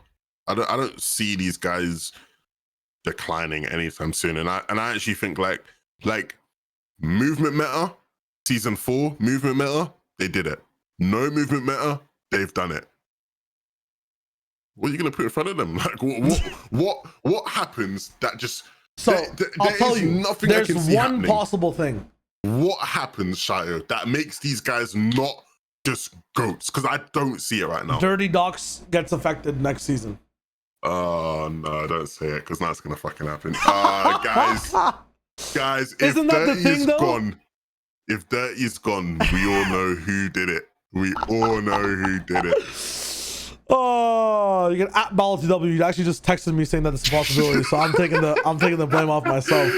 But that is the thing, right? Because it's a very similar situation to where, like, you know, you have a GOAT trio, suddenly off spawn issues. Now their age, their reign is over, you know? And they've battled in the same POI. They've been fine. It's been looking good. I'm just saying, if you're asking about any possible thing that can give them a reset or give them trouble, it's not having a very consistent off spawn drop. And it could change with the season, but I don't think Dirty Docks gets affected. It's a boat place. Maybe it becomes a ship place with all the aliens and stuff. We should be fine. Misty Meadows, though, Caddy Corner, Commandment Scented Edgy, they're rolling in as well. You know, I was really impressed by Saf, Stretch, and Avery. And really, I think it did come to pass where I remember us talking about how their ceiling without Zayt, like their ceiling with Avery instead of Zayt, we all felt was higher. And I think they showed that this weekend where does Avery get in NA? Does Avery get the respect that he deserves? Yes. Okay, good. Yeah. Okay, because I don't really know how, you know, them ones. I don't have my ears to the NA streets. I don't really know what the NA man be saying. From when I had my headphones plugged into the streets, Avery does get the respect. Yeah, especially and after, rightfully so, because he is he's a special player, and Stretch his IGL ability. You know, I never really questioned it. I've always thought that he had the potential to be great and IGL, and mainly because I've always loved the way he reads the game. Like, I love the way he looks at the game. Like, you can really tell that, like, it reminds me a lot. You can see the Zay influence there, definitely, but it reminds me a lot of like the conversations I have with like people like BloodX in EU, where like you can see they're paying attention to detail. Like Stretch pays attention to the fucking details, similar to people like Centered and that. So yeah, I genuinely was really impressed watching those guys. The games that they won were really fun to watch, you know, where they have high and it just looks like typical SAF stuff. And honestly, auto calling, like seeing them guaranteed next finals is sick. I don't think they'll run into any off spawn troubles. I think Stretch has shown that he's too stubborn to ever leave. And yeah, I don't know how good they are off spawn, like fighting, because I just haven't seen it much. But it's like overall, I think those guys are in a really good spot going forward, because I actually think they can just win an FNCS. I think if you look at the teams in NA, like the teams you can see winning FNCS, it's like Day, Miro, Reverse, Commandment, Centered Edgy, Sax, Acorn, Jack. And I think now those guys should be in that conversation where it's like they are a team where you can see them winning an FNCS. That's how I feel about them, Percy. On any given day is what I'm referring to. Because there's a couple teams you could obviously see, but like on any given day, I think they are definitely a team that could win an FNCS. I feel like these guys are a team that wins an FNCS inside the most chaotic seasons. The seasons that have the most gimmicky type stuff, the seasons that have more movement, they end up placing more higher. More higher, Jesus Christ. But like, you know, more higher. I feel like that could also be, you know, I understand Daymiro, Reverse, movement meta, they popped off. Teams have also evolved beside the game. That might be one thing that ends up interrupting them. I think that no matter what happens, a team that'll always get second or higher is going to be Commandment Centered and Edgy, though. In terms of adaptability, in terms of what's going on, in terms of the style they play on low, and especially mid before they end up low at the very end, is just nuts. Somehow, like in the same games that, you know, Day, Miro are on the sidewalls looking around, and fucking up every other trio, these guys survive or end up placing higher. Like these guys end up winning the games that Demiro Reverse are getting consistent top 5, top 3s, top 2s in. Like in terms of comparing these two teams, Demiro Reverse remind me of like a rocket ship going to the moon, where you're losing an engine right over and over again to lighten the load. Reverse will get Demiro to a spot, be out of mats, be out of gas. He goes down. You see Day pop off with Miro. Day goes down. Miro's all the way the last person, right? The rocket ship. He ends up clutching. That's usually what you see end up happening in the trio's dynamic. Yeah, it's a very good dynamic. For these guys, I'm actually not really sure what it is. It's more so just like a Beyblade, man. And they might end up like spinning and getting chipped apart left and right. You know, they keep clashing with different objects around them inside the stadium, and the entire Beyblade as a whole is getting dense. It's wobbling weirdly. They're still staying alive together. That, or it's like it's like dropping man, I don't even know how to explain this. It's like a whip, like a mace with a chain at the end of it, right? Like one of these guys would go down, but the synergy they have as duos is absolutely insane. Like you'll cast the fishing rod into a pond, right? And even if the fishing rod breaks, the bait there, the duo that's left is nuclear, radioactive. It fucks up every fish in the pond regardless. So like if a commandment's getting into an endgame and Edgy goes down, commandment scented pop. The IGLing becomes more focused, commandment has more room to move. If it's scented and Edgy playing, it's motherfucking scented and Edgy, bro. That's a classic. You can put those guys up against squads and they're doing well. So they're very scary and they operate so well as a duo and usually have all three alive. They win games and they just resist pressure. They never slow down. It's just insane. So I don't see these two teams really leaving top 2 ever. I say Reverses maybe goes to 3rd or 4th possibly, just if the season's kind of insane. But even then, how do you stop a rocket ship, right? Yeah, I've always felt that Commandments into Edgy, like the key to their success is that they get the small details right that others don't. Yeah. And I think it gives them such an advantage. Like there will be small things that you pick up that like Centered in particular will do in end games that it's such minute details, but it's like in some games it just will add up to just them, you know, being able to keep everyone alive or them, you know, being in a better position than what they would be otherwise. It's these small, minute sort of micro things, you know, in terms of the macro of their game. It's there, the writing's on the wall. We all know how it is they play, and you can replicate it, but you will just never be as good because most people will just never get the small micro things that they get right. And I think that's why I can see them being a team, like you're saying, where they just will always just be, you know, 2nd or above or top 3 and above. And there's 2 more big things I want to talk about for NA East, but before that, because they're kind of like semi-stories, I also want to go into shout out mode. Well, it's a few hot takes and noticing things for some trios rolling in. So working from the bottom up real quick, we expected Felix Post Sparrow to be kind of 20th, right? Rolling in predictions wise, maybe top 15, maybe fixing a few mistakes, but we still have room to level up. Same with Tabne Chemteo. Well, in terms of Beef, Lupin, and them, they really disappointed me. We're going there. We're going there in a sec. Okay. We're going there in a sec because I have a deep dive for them. I think for except Voil and Snake, similar. They were doing good day 1, though. Am I bugging? No. From what it looks like, they were doing really good day 2. Day 2 is the reason they weren't in 30th place. Yeah. Yeah, they won day 2, then. stinky 20th, 29th, 28th. No. They saw one top 10 was no Williams. They went 5th. Yeah, day 2 they probably popped, but them and like Cease scoped Tragics. Stock value, man, going down. Might be time to buy to pick it up, but at the same time, I feel like it's gonna get lower as the seasons progress. You know what I'm saying? I love how we talk about in the context of stocks. Like we buy the Cease Tragics and scope stocks. It could be getting lower. Aren't they splitting or am I bugging? I don't know, man, but I don't know why they would. I don't know what else they could be playing with, but it is snake season. For me, I buy these stocks for quals and heats. Some of the best gameplay you will see out of Scoped. 100%. Sell them before the finals. Invest in someone else. Go in the backlogs, Asia, OCE, Middle East. You'll find some crazy profits available, bro. Some crazy things, but don't involve yourself with NA East Seas Tragic Scope stocks for the finals, because you can't even short sell that shit. It's complicated to sell. I don't even know what short selling is, but that sounded like a really smart thing to say.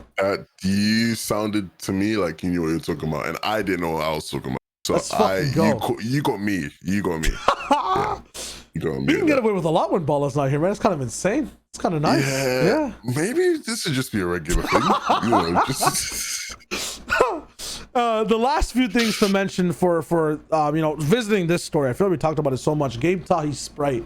Yeah. Uncon 14th Sweaty Sands. Bro, they got the win in game 1 and everyone thought, yeah, this is it. This is it. The best run in the history, the biggest comeback. Yeah. Like, all eyes off of Acorn, Jack, and Slacks. No one gives a fuck about Reverse's video anymore. And then what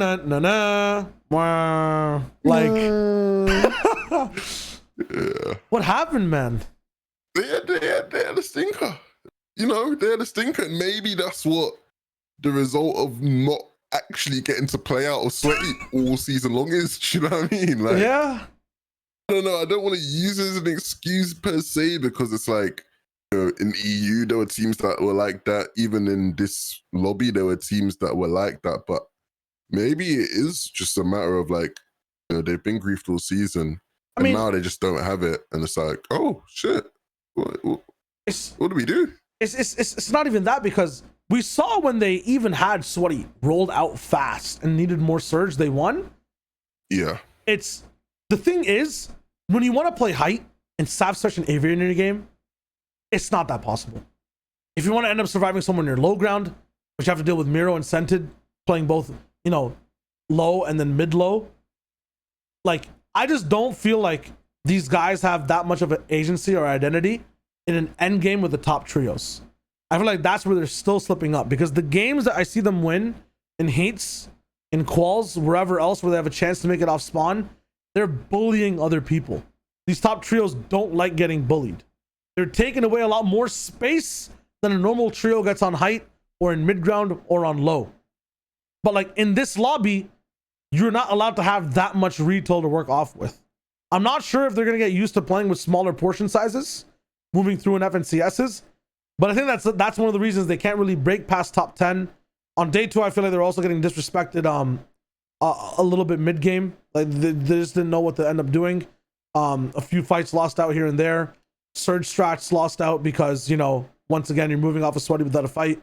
How do you end up winning against teams that are really good at dominating across the map? Like, I just feel like in a top level lobby, they don't have their identity yet with how NA East has evolved. I would agree, but I don't see this result as like I almost see it similar to Suxical and Jack, where like I'm not like trouble in paradise.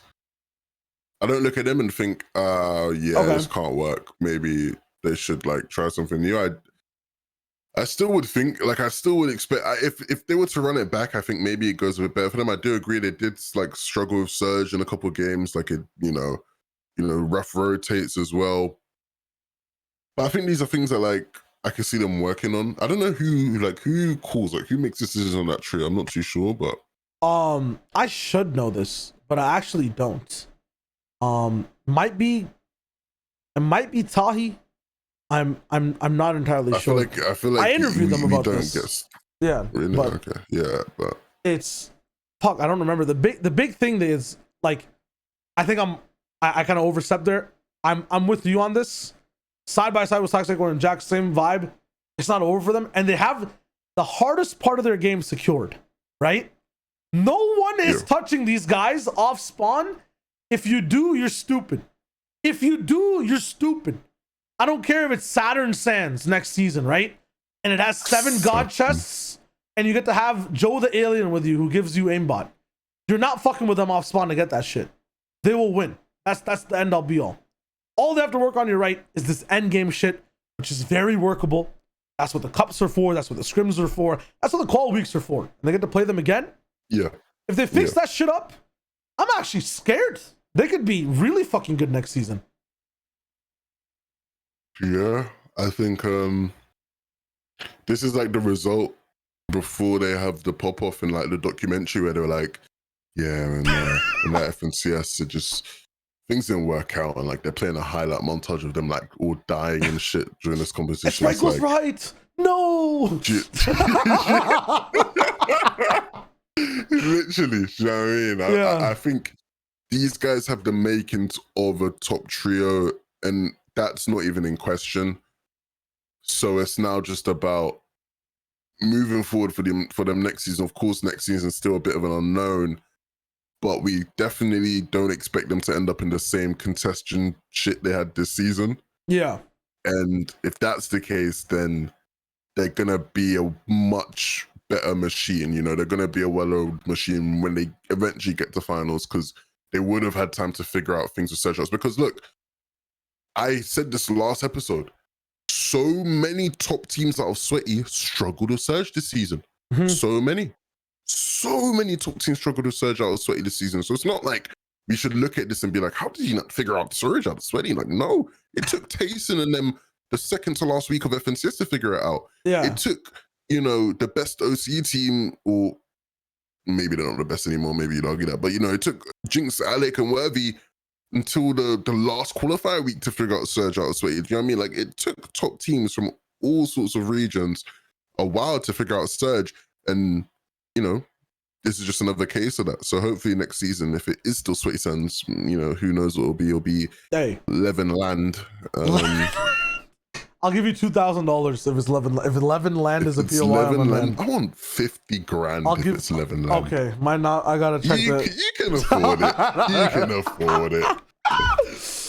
My thing, just to note as well, on the topic of all regions, there's a region that's been figured out Sweaty Sands since day one, bro. NA West, baby. The best, baby. Arkham Rex Epic Will, man. No issues season after season, bro. Look at this NA West analyst. Like, do me a favor. Dude, do you know what their strat was? Not to get off topic here. This was their strat. They got zone and they just chilled. They based up on hotel. And I'm watching behind the scenes. I'm like, are you griefing? You guys are fucked. We looked at the map. No one's rotating beside them. Storm Surge active. 50 below. 10 seconds left till third zone. And they're still just chilling. I'm like, hello? Suddenly, like, Arkham picks up. God knows is a mouse controller hybrid. I don't know what he did. Wooting on the mouse, bro. Just starts looking. Surge about to hit. Infantry rifle. 60. Turns around. Infantry rifle. Like these guys are building, right? Zero ping building. Like walls. Yeah. In between each wall.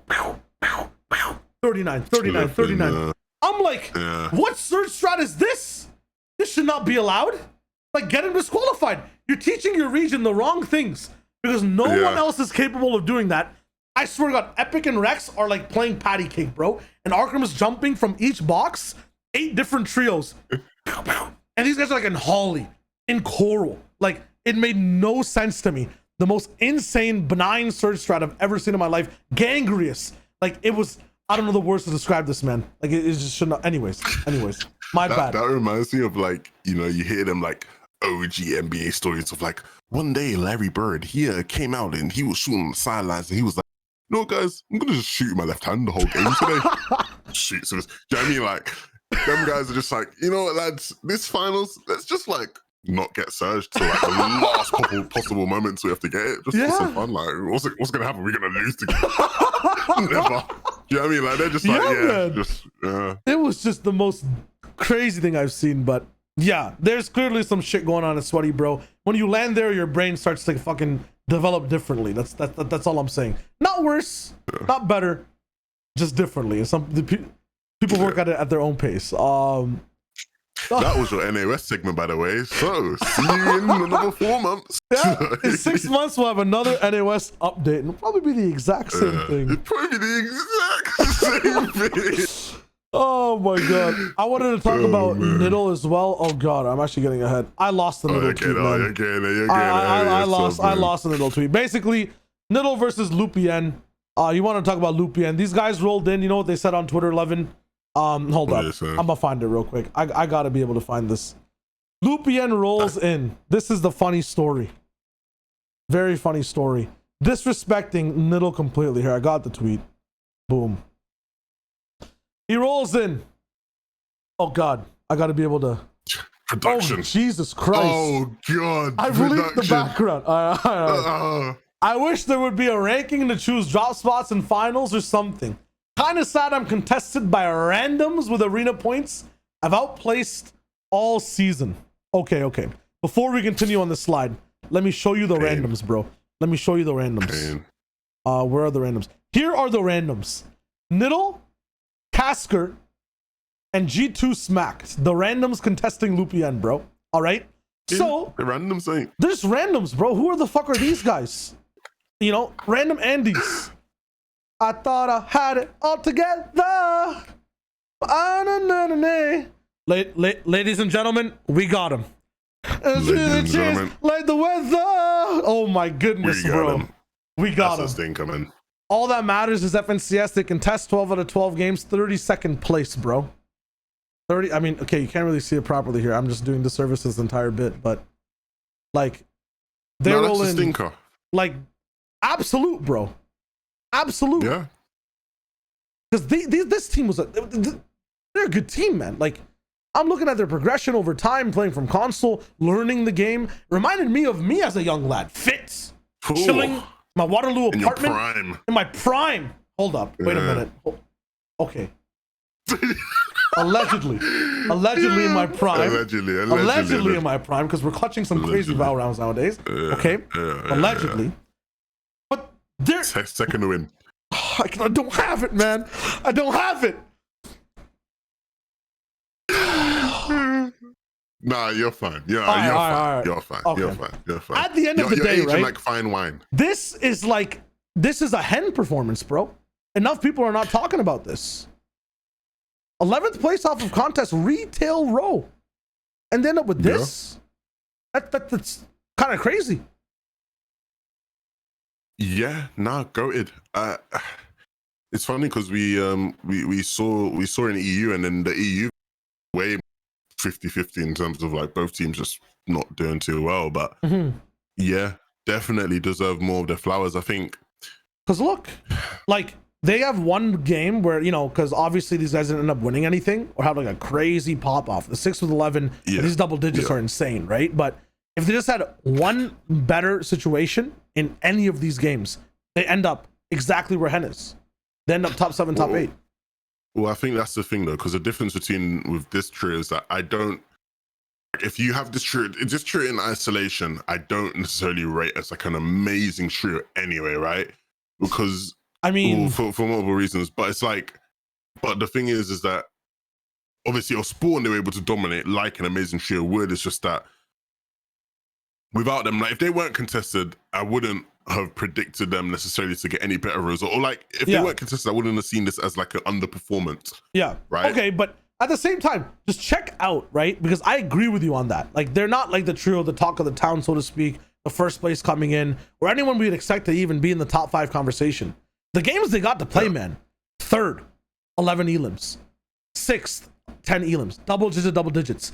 They're getting the 7th, 4th place. That's the thing. That's the thing to me that stands out. Like the double digit games where it's like, okay, these guys got the firepower. Like they got the ability to go out there and really, you know, that's a lot of points. Yeah. Do you know what I mean? That's a lot of points. So, no, that's definitely a good sign to me. That's definitely a good sign. I think I've always, since squads, Nittle's always been one of the few players on my radar, like in NA, because obviously I just don't follow NA as much, right? But it's like Nittle's always been that one guy where I was like, oh yeah, like he seems pretty good. And it was always because of that, right? It's because of, you know, his ability for firepower. Like he looked like he was just a crazy sort of player.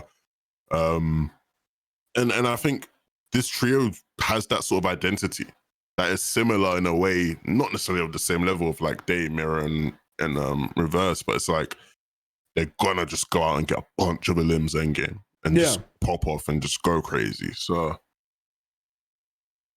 I don't know how they develop though. I don't know if I just want to see them one season. Free POI. I think that's the test. I think next season, I think they've done enough this season to shove off anyone from retail.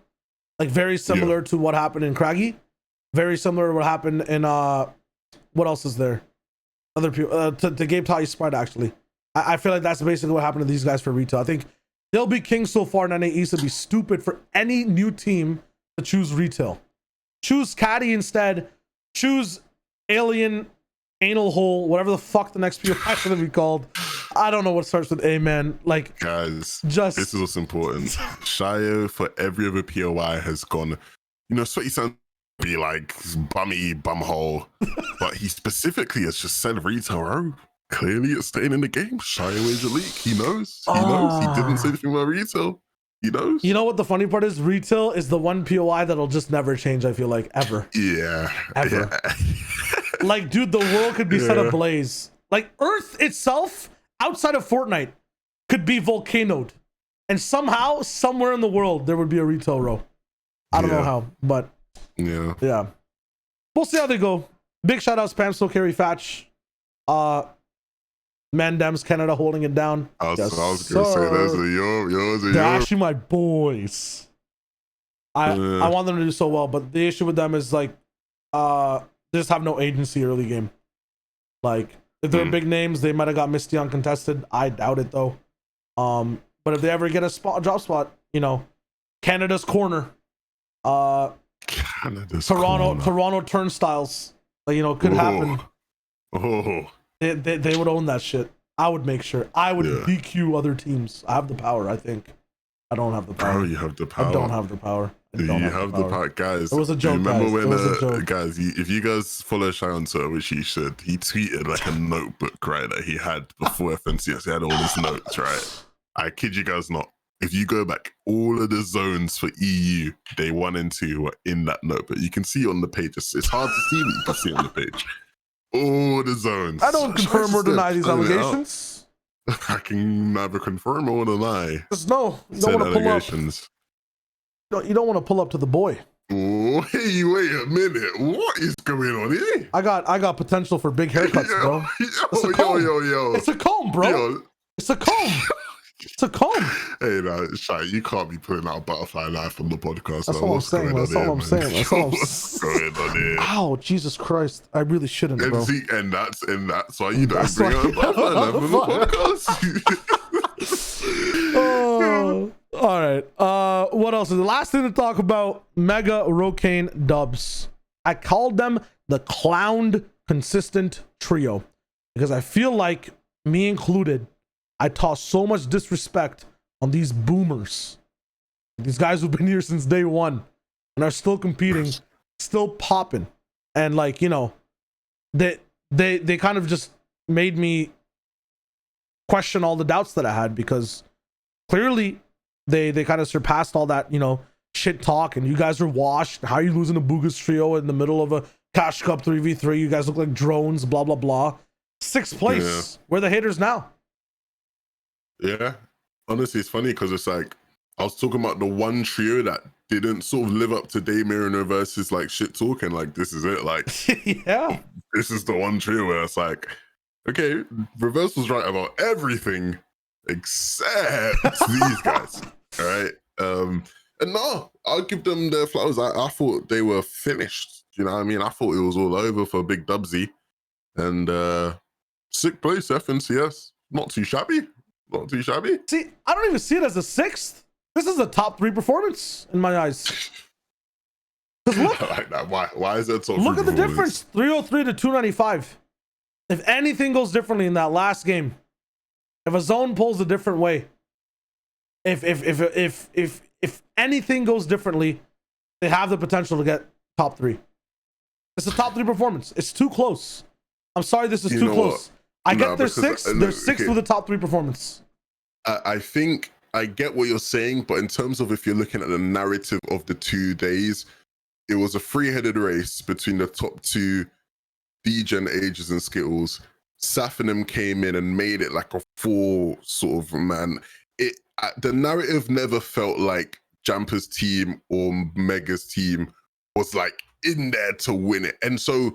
In a way, yes, but at the same time, no. Okay, but whose fault is that? Because the narrative definitely existed. Just look at the final placements.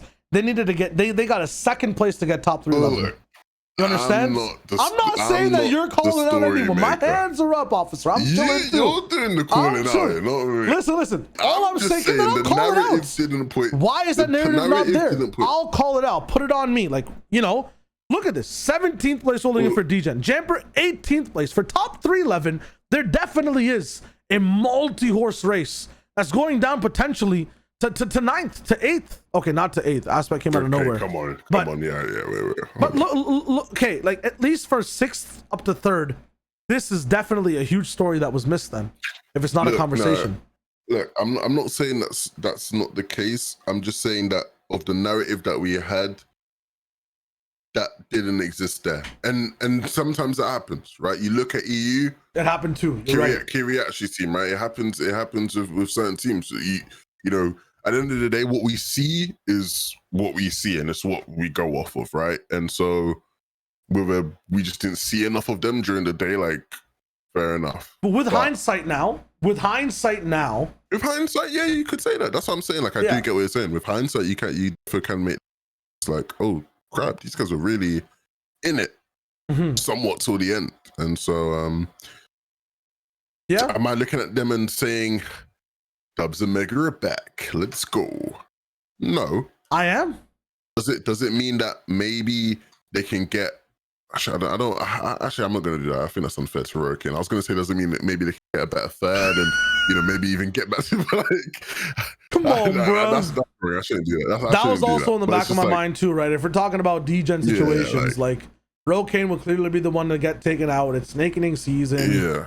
Sadness, but and that's not because he deserves to. That's not because he's like the worst person of the trio by any means. It's just like, if they were to make a switch up, it would be him. But now, because their stocks are higher, they might be able to get a better person and really actually now start contending again, right? Maybe? I don't think their public stocks are higher in the eyes of other players. I feel like as other players I feel like players will keep disrespecting them. But I feel like, right, from the outside in, everyone sees this number, right? Like we're doing right now. Everyone sees this number and then the names. For the players that are always playing, they usually just look at this after thinking about this for a little bit, right? In their eyes, I feel like they gain a lot of confidence in themselves as a trio. This might get clipped if they end up splitting, but I don't think they honestly will because of this. This is a very good performance that was close to an auto-qual. That could have been an auto-qual in a slightly alternate reality. So that's what they're looking at. They're looking at the 295 difference to 303. I remember when I was scrimming or playing in tournaments, or even up till this day, when you're looking at a round-by-round basis, you're thinking about the minute point values. You're thinking about the moment-to-moment shit. You're not thinking about what the score was at the very end of the day, right? Like, you think about what happened on that 5th round, how one little thing could have changed, and now the score could have been very different, right? That's what these guys are rolling in with. I'm thinking about, if I got that one elim, we'd be 3 points closer. We played really fucking good today, and it was basically a top 3. We just lost 1 or 2 elims left and right, and maybe that separates us from being top 3. I agree. It does separate them looking at their overall placements, right? Like, if they even reach 17th place here, they're 1 point off if they got a better placement in this game. 1 point off top 3 if they did better, right? So it's close. I feel like they can get better. But at the same time, we keep talking about these trios that are like, you know, are they fizzling out? Yeah. Like, because it seems like it takes a lot for them to get to this point, right? It doesn't feel like they're in control as much anymore. So am I doubting them for next season? I don't know, because once again, it's the start of a new season. It seems like it's getting wacky. It's wacky. I can count on Dubs and Mega to get through it. So I'm chilling, man. Yeah, Epic's talking about aliens, bro. Like, dude, we're about to have a... You understand? It's an alien. Anything can happen. It's a crazy season when the teasers are aliens, bro. Shit's about to get crazy. Like, it's actually, oh my god. People don't get it. Let's talk about, though, what happens in between seasons. So, we have an FNTASIA All-Stars event coming up. How long will we be running for? I have no clue. Oh, hour 53, bro. We're actually doing really good. Hour 53? Yeah. We're making good for time. Why do these have to be 3 hours? Maybe the people want 3 hours. If you guys like longer, just let us know. Engagement, boost the algorithm. Make sure you comment down below. If you've reached this point in the podcast, comment down. Shayo and Levin are the best. Yeah. Shout outs Balla TW. If is that even a podcast host? I don't even know, bro. Who? Haha. All right. All Stars rolling with it. Let's check this out. So this is one of the big things in terms of like, you know, new season starts, budgets are going to go down. We'll talk about the implications of All Stars being held inside what's basically going to be known as the preseason. But when it comes to All Stars, first impressions after watching the trailer 11, knowing what you know just from the trailer 11. Look at that smirk. That's what I was looking for. Yes, sir. Can you? What do you? I don't know what's in it. I don't know. What are your first impressions of the All Stars event? Aim, solos, 3v3, money. Woo! Let's go. Oh shoot, the sound was on for it. Okay, FNTASIA All-Star Showdown, All-Star, get ready. I'm getting ready. The best of the best FNTASIA players. You know, the ultimate Fortnite challenge. This is what it looks like, right? It looks like the ultimate Fortnite challenge where you build, you know, where you edit, you know, it's going to be somewhere where you can aim. And there's going to be 3v3 and solos. And, you know, lots of money, 3 million in prizing. Okay, all right. Here's my take on All Stars. All right, here's the stuff that's still left to talk about for All Stars. So clearly, it looks like it's going to be more than just, and it was hinted at it before, but it wasn't really focused on by the community, more than just a solos competition. And that instantly makes me think about Creative World Cup. That makes me think about money on the line as well. The Creative World Cup. That shit was beefy as fuck. So kids gonna be playing whatever the hell it is, whether it's death runs, what else was there? Domination. Like these natural fraggers, I feel like are gonna thrive. Anyone that can get elims, that has God movement, we're gonna be chilling. Past that as well, one thing that I notice is that it's an All-Stars event. If I open my Shio Wager brain book and go through my memories, right? Every All-Star event has been cross-conference. It's been teams playing with other teams that are near the top. It's somewhat, you know, national or almost international, so to speak, right? Because NBA All-Stars is what it is. It feels like an Olympic event, this thing, is what I'm trying to say. And the issue I have is I'm not going to be seeing all my All-Stars playing in the same place. All-Stars in League, NA has a team, EU has a team, each region has a team in All-Stars, right? And everyone's big vibing. Over here for All-Stars, the reason I'm not getting the All-Stars experience with this is that I'm not going to be seeing the best people from my region against other regions. A few things happens with this. It's not as big of a it doesn't live up to its potential as it could have, right? And the second thing is that a bunch of teams start to get filled in that region to make up for that fact. Because we just don't have a lobby of what? Like 33 teams, 15 of them being from the 3 best regions, right? You end up getting the 15 best in NA East filled with like 15 randoms from the region as well, who aren't actually at the all-star status. You understand what I'm saying? Like where I'm going with this? Like, I didn't get where you were going with it at the beginning. Yeah. But I do get it now. Yeah. Yes. It definitely is lacking that in a sense of some of the the prestige. I don't know. It's lacking prestige. Yeah, the prestige. Yes, it will lack a prestige in the context of comparing it to other all-star type events, right? Yeah. You know, the fact that, you know, like, I was about to say something. Based on what we know from the video, you know, the fact that they're going to be more than just, you know, the solo event that's going to happen, like, depending on what those events are, obviously, we don't know what those events are, but, you know, depending on what those events are, how does that, when you have that prestige, it makes it more exciting when everybody, to some degree, is somebody that you care about and is, you know, a big star, big brand name. It just makes it way more exciting where it's like, you know, let's say the 3v3, right? Because they said there's a 3v3 in the trailer thing. Depending on what the 3v3 is of, who knows what it is. Like, there's a good chance you get 3 teams, both teams who you just not too bothered about, like you don't give a damn about, do you know what I mean? And it's like, regardless of what it's like, do you know what I mean? So obviously it's hard, it's a restriction they have because, you know, we can't, it's not like it's an international thing we can do. It's not like you can have a LAN and, all these type of things, which is unfortunate. It's unfortunate. So I do hope that moving forward, when we do have LANs, they do, sort of explore this, right? Like, what was the LANs they had? Like stuff like Secret Skirmish, right? That kind of LAN. This would Imagine be if they God tier Secret Skirmish. Yeah. This would be so good. You fly out all the players, you get you can scale it the way they do with the prize pool, right? Just get the people from EU, the certain amount of teams from EU, certain amount of teams from NA, whatever, and then you just get them in a LAN, and then you just do these cool events with them, and that's the all-star, right? And obviously, ideally, you'd have a crowd, because that just makes it way better, right? I mean, even if it's like a smaller studio crowd, you do that, but it's like, yeah, hopefully they stick with this kind of thing in the future, and hopefully it does well even in like this online era, just so that like it's in their minds for when LANs come back. Yeah. No, that's facts. It's just, I hope that because of like, if it is what everyone's saying it is, top 15 from each FNCS, I'll have like double calls. Like the one thing I don't want to do in an all-star event is like build up names. I feel like that should not be a storyline in an all-star event. Like if it's all-stars, right? No, Shia, stop. Don't say it should. You feel like it should. It shouldn't. There should not have to be a single moment with the teams who are playing in an all-star event of any kind, in any sport, esport, and anything, where you feel like you have to like build someone up or hype someone up. Not at all. Everybody participating should be at that level.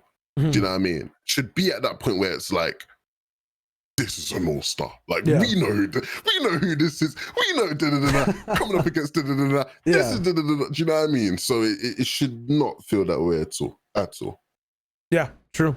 But yeah, announced. It's happening. I think towards the end of June. We'll see who's involved in the event. Yeah. I think it's more of the big thing with it will be like just how the community will receive it.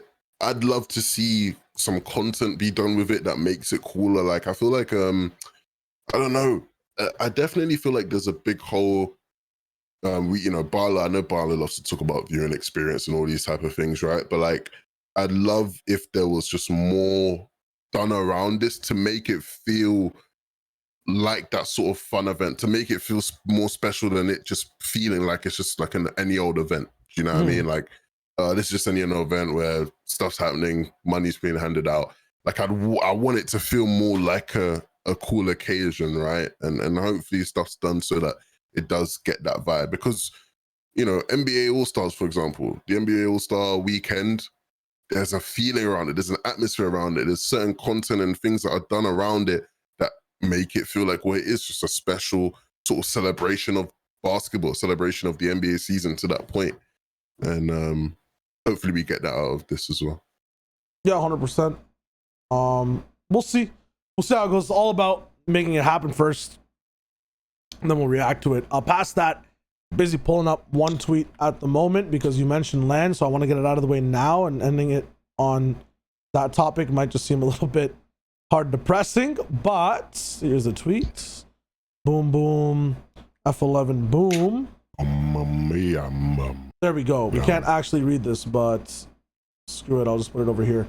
Connor Rio rolling in, a bunch of people rolling in, like messaging. There was going to be like a Iowa State LAN or something, like something with some collegiate type LAN, completely separate from Epic. Epic has no funding in the prize pool. Epic has no logistics in there, no help with the branding. It's completely third-party isolated. But they do have the power and control due to their EULATOS, whatever it's called, to stop people from doing it, like cease and desist and whatnot, some Nintendo type beats. Block the LAN off, and then we learned from this blockage or this cancellation that LANs are probably not going to be looked forward to or looked at really till Q2 of 2022. And for those guys who haven't taken grade 9 business in Canada or haven't taken a business course across the world, Q2's around that summer spring time, like kind of after March, after March, April, basically right now. And when a company says Q2 in their projections, usually they mean Q3, Q4. So I would say that, like And there's 4 quarters in a year. If you guys didn't know quarters, you cut things. Listen, Whoa, young audience. Reading this tells me we're not going to see LANS till 2023. Really? Yes. Okay, why am I saying really?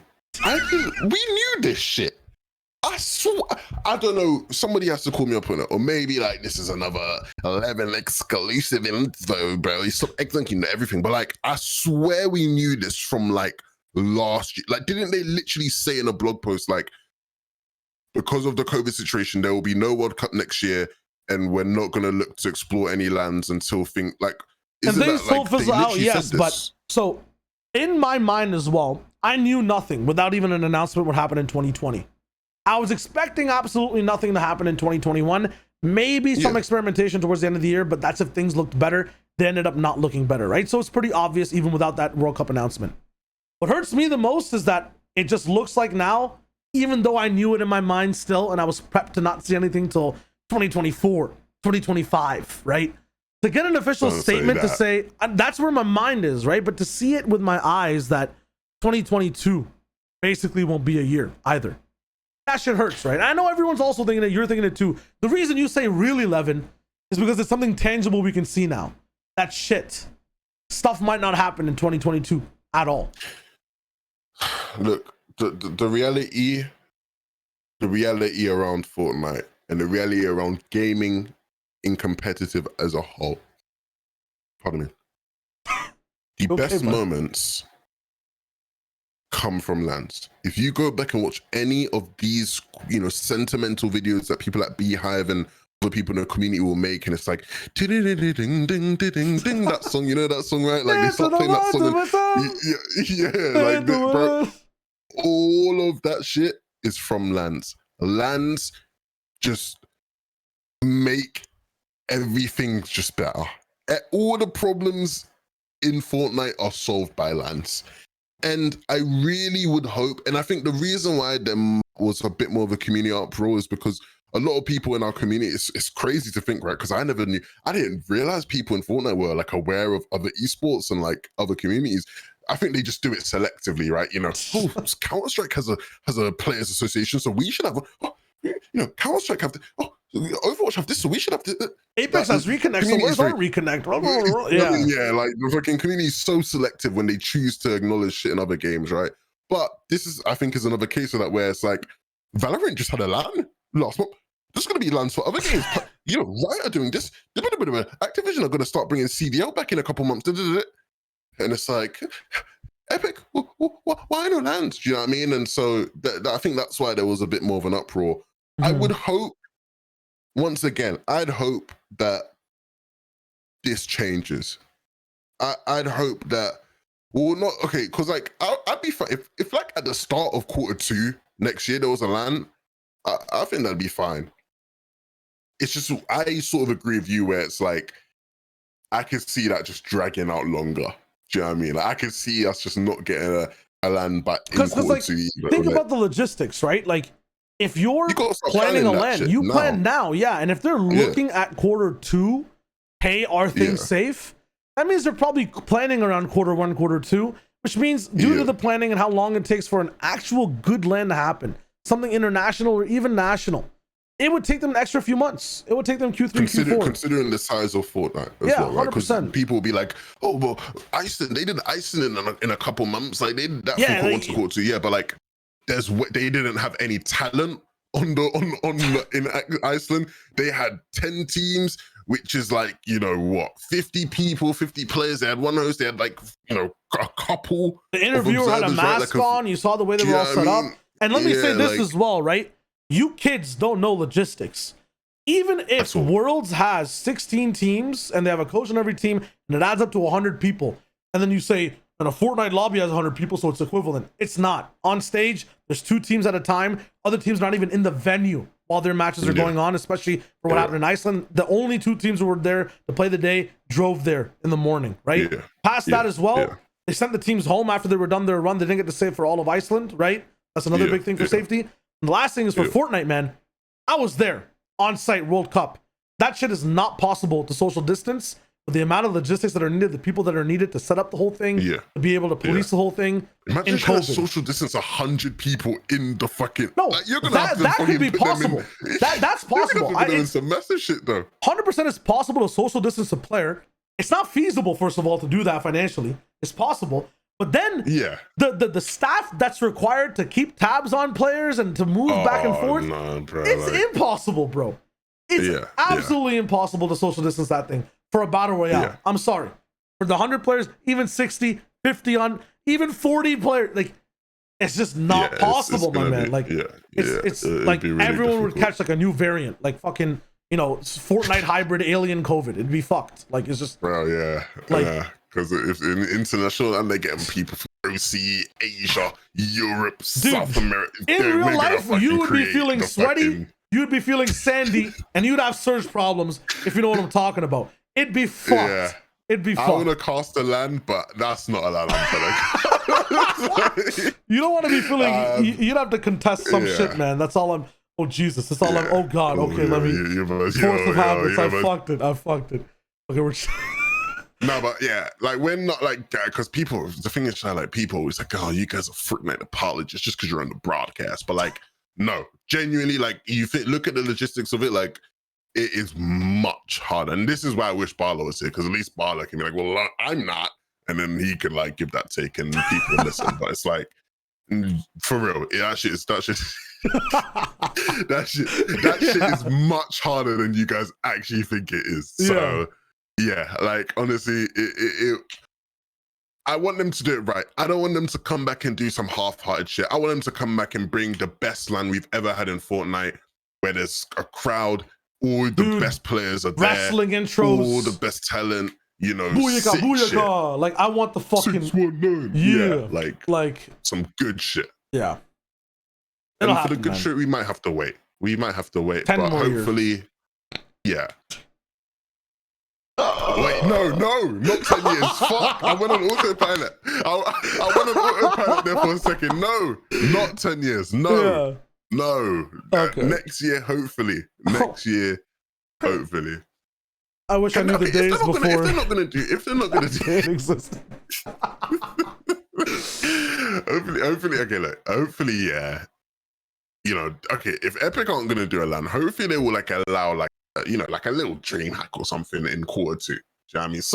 Somebody else can start planning for quarter 2 now. What is this? So you come in saying this next LAN needs to be huge, and now but I'm saying like Epic. No, but like I'm saying like Epic type shit, but like and smaller, then, like and then I don't know, Copium, smaller instant shits. Copium.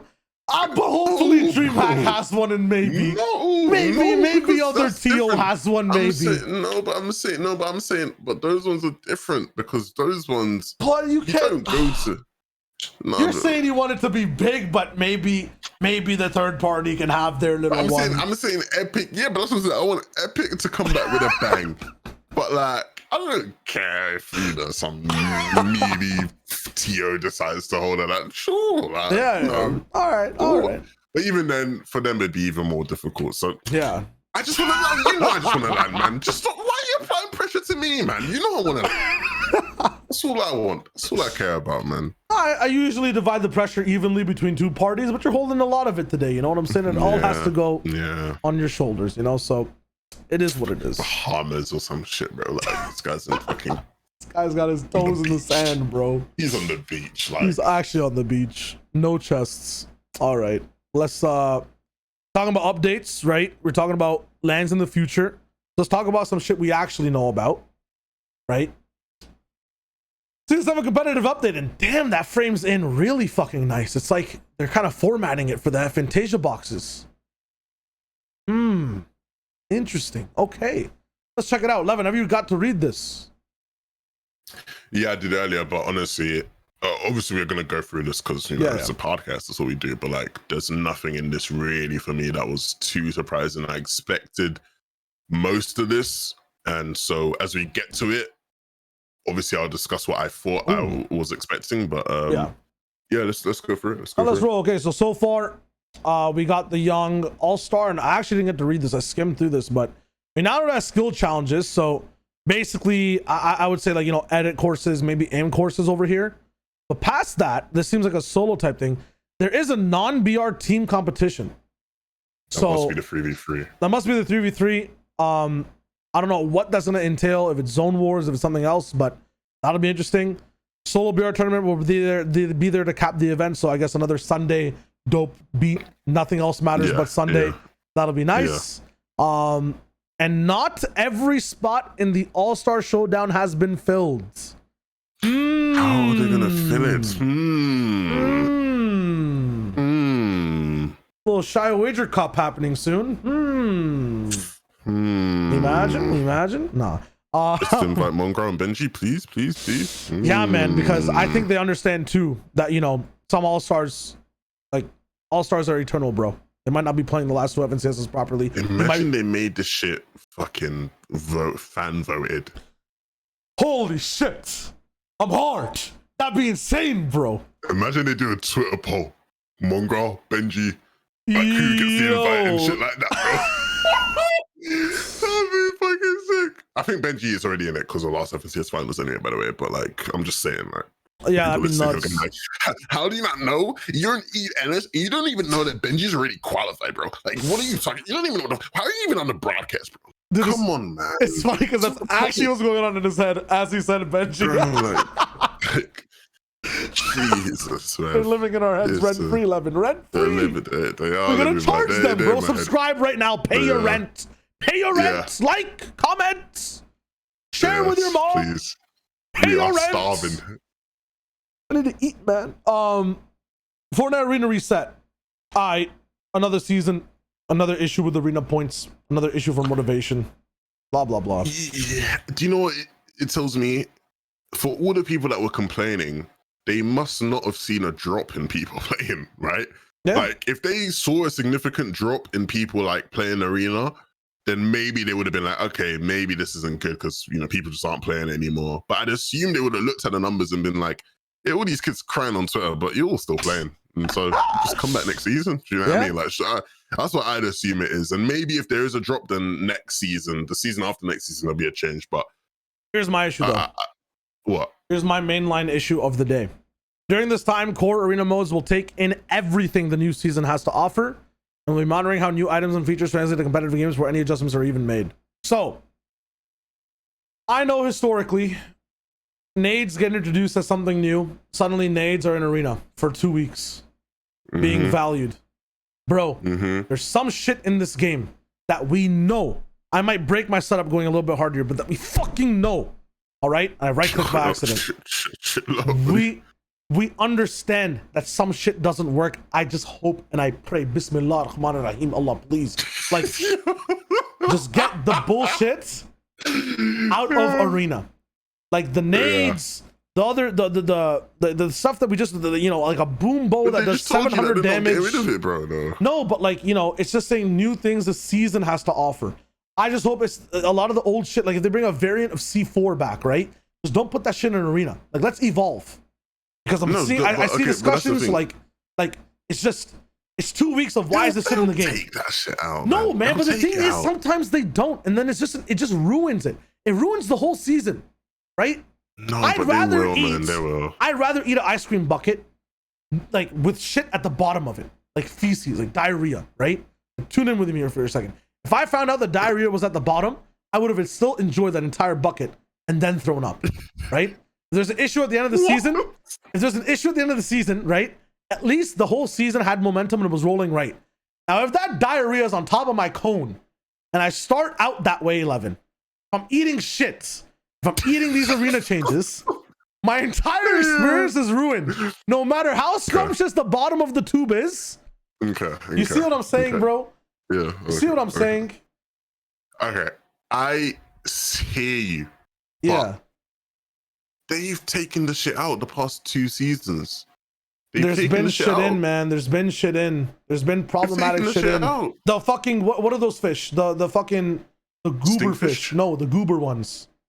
The ones you throw them on bills, you throw a shotgun and it kills over the cuttlefish. Yes. Why is that concept even allowed in arena? Why is that concept even? No one is Mark. Think. Like no one is like think, Mark. Like that's where I'm at, bro. That's where I'm at. I'm gonna beat this game for another 17 years and make another one. Like, please, bro. Just think, like, Fortnite's almost been out for 5 years, you know. I know, yeah. I think this year's gonna be 4 years or something. That's crazy. That's what my mind is. Like cuttlefish, like problematic shit, like an explosive They bow. just guaranteed us though. But they just guaranteed us in this tweet. This will all be in the first 2 weeks. They guaranteed us this will all be in because we all know there's gonna be some crazy shit in the game next season. They told us aliens, we're gonna get ray guns. Ray guns. Gonna have crawlers. You don't get knocked anymore. You become a crawler. There's no more zones. They're rounds now. Yeah. Like, imagine, bro. Richtofen's in the game. Anyways. Yeah. Look. Look. What is important is that you need to believe they'll take that shit out. Belief. Just believe, bro. Just believe. I believe. I know it's crazy. 11. What? I believe they'll take the shit out that needs to be taken out. I do believe. I'm coming back at you for this. I'm coming back at you hard for this. It'll be your fault. No, it won't level be. 2K /.com Twitter. That's all I'm saying. Okay. Next up. Season 7 announced, man. God damn, this shit's coming in fast. There's no breaks on this train, bro. Yeah. July. Not at all. We get a month break, bro. We're right back at it. I didn't expect us to know this fast, but we do. And yeah, we, you know. And now it's time to complain more. Let's go. More complaints. What the fuck, bro? What the heck, man? Why format's just not changing from what I see. Reading all this, you guys haven't read it. Essentially, they're really happy with how trios went last season. They want to have a little bit of more stabilization, but I still find that there's issues within the format on a broadcast perspective. Semifinals especially. Shoot. I don't mind. Oh wow, the bye week, by the way, is after the first qualifier. Yeah, I don't understand that at all. That's really fucking odd. So to me okay, when I saw that, that's the first thing. To me, that told me that they don't do the bye week to actually create a break in play between like semis or finals or quals and semis. Like they do though, because historically, like let me correct you on that real quick. And this is odd at the same time, which is why you also have validation here. The bye week has been 2 seasons in a row between qual 3 and semis. Yeah, but that's my point. But this shows that there clearly wasn't any like this can't have been thought out then, because why would you now just put it after I feel like now all this makes me think is that like the bye week was just there to be a bye week. At some point during the FNTASIA season, we'll just have a break. And this season, it's going to be here. Like, I really want to know why it's there. That doesn't make... I don't like it, Percy, as like... Because the bye week is like it's a cut-off, right? Nothing happens. It's just like a cut-off. Yeah. It breaks up the flow of the season of FNCS. But that's fine in certain spots. If you're breaking up the flow in between quals and semis, that's fine, because that's a massive shift in the momentum and the pace of it anyway. So it makes sense to put it there. And it's like... Call 1 to call 2. I mean, you think about it logistically too, right? One of the reasons that this is here, this bye week, is that, like, because we know behind the scenes information a little bit, and you can see if you're following along with Fortnite, we get to make more videos and better videos and more in-depth catch-ups between qual to semifinals, right? There's huge setup for content. So it's actually very strategic to have this bye week between qual 3 and semifinals. I don't know what content is going to be made in between qual 1 and qual 2. I feel like we lose out because we actually had pretty good content. I think there were 2 different teams working on content for semifinals, and the semifinals pre-show and break content was actually better than seasons before. So the bye week literally did help. But yeah, you're right. I don't know what the reason is, and hopefully we get to find out. Maybe there's a big event that we don't know about yet in August, and it has to be on this date. You know how Epic is with events, right? Like they have to be certain times with certain parameters. So that's true. Hopefully there is like, you know, method to the madness in that sense, and hopefully there's a reason that will make sense moving forward. Okay, so I want to ask you though. Okay, yeah. Okay, you're gonna go on under there. I'm about to move on to format stuff, but yeah, I'm about to just go to semifinals. So we'll talk about this in a second. Do you have anything else to talk about qualifiers before I just hit this dagger? I think qualifiers are perfectly fine in the way they are right now. Maybe you could adjust certain things in that. Maybe make series points a bit. But this links to semis, so I feel like I know what you're going to say anyway. Yeah. But like, I still feel like it was a bit too easy to qualify through to semis via series points. So I'd maybe make that a bit harsher, but then in turn you'd have to make semifinals less teams, which moves us there. And so Here we go. When I was reading this and when I prepped up for FNTASIA, I had a point. I still had faith within this format because there could be a chance at fixing the most incorrect thing wrong with the FNCS right now. It's the way we tackle heats.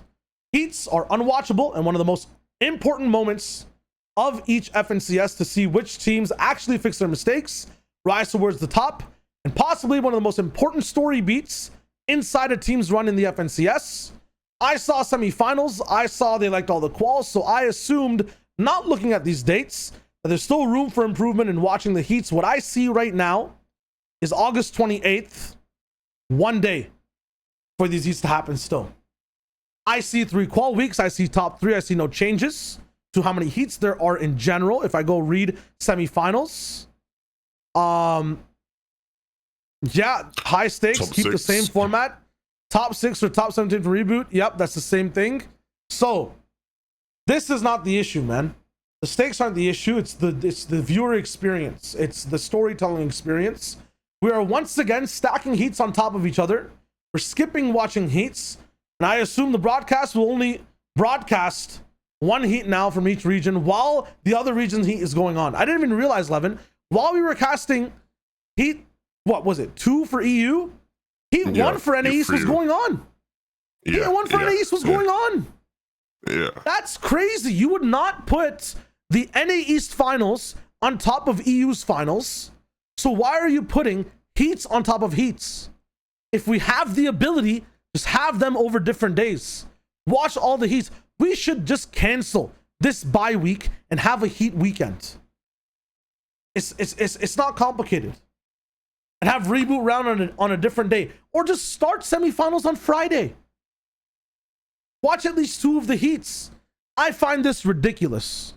And I'm just really frustrated at the fact that semis are still just a clusterfuck. And we built so much good shit. It's so nice. Imagine if Qual 2 was over Qual 1. Or Qual 2 was over Qual 3. That's essentially what these guys are doing with semifinals, man. As for some reason, they don't see that last season. Even though there is feedback with everyone. Ball is sweet about how, you know, Fortnite's impossible to watch. Ronaldo's complaints about, you know, what the fuck is there to do? I don't know what to follow. There's no one streaming the heats. Like, all these complaints, man, happen in the semifinal stage. Watching MXR die to Surge every game because it's the only thing to watch in EU, because there's no broadcast, there's no live spec tool to use, is an issue because there's heats overlapped and some people don't stream. The broadcast has a chance to take off right now in this moment where there's nowhere else to watch shit, and there's organized casters and observers for these heats to tell these important stories of comebacks, of clutches of redemption. But it's not happening, and for some reason this season they're 1 day again, which just fucking puzzles me, bro. Well, this is the way I see it. My take on it for this season that I was saying was that I'd love if we just had all the heats broadcasted and you just do it the DreamHack way, where you don't have 2 analysts. You know, you just have 2 casters for each heat, and they do the analyst segments in between games the way people do it on DreamHack, right? Like on DreamHack, the 2 casters are 2 analysts, right? They do the same segments essentially. Obviously, there's some more preparation that goes into when you're an analyst in CS because you have more time, but you know, you could, you know, at the end of the day, it's about following the games, right? So I don't think that'd be too big of an issue. And yeah, you know, you do it that way, right? You know, I don't think it's too hard. I literally just think you know, I never understood why Fortnite doesn't have like things split up in terms of like, you know, Fortnite comp EU, Fortnite comp NA, you know, maybe even like a stream here or there, right? Like, because you could do that, and you know, you just have, you know, there's talent that are out there, you know, there's people who, you know, cast Fortnite and do that kind of thing, and so you could definitely get enough talent to be able to cast all 3 heats. What, you just need 6, right?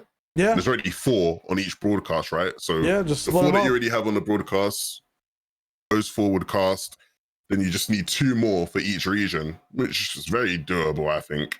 Yeah, I can literally, you can literally point to the talent that's there, and then you broadcast it. But you know, we've never had the split channels And so, and I don't know why. I feel like it'd be really easy. I don't know. Maybe I'd have to, dude, somebody have to explain the Friday, complications Saturday, there, Sunday, we have 3 heats.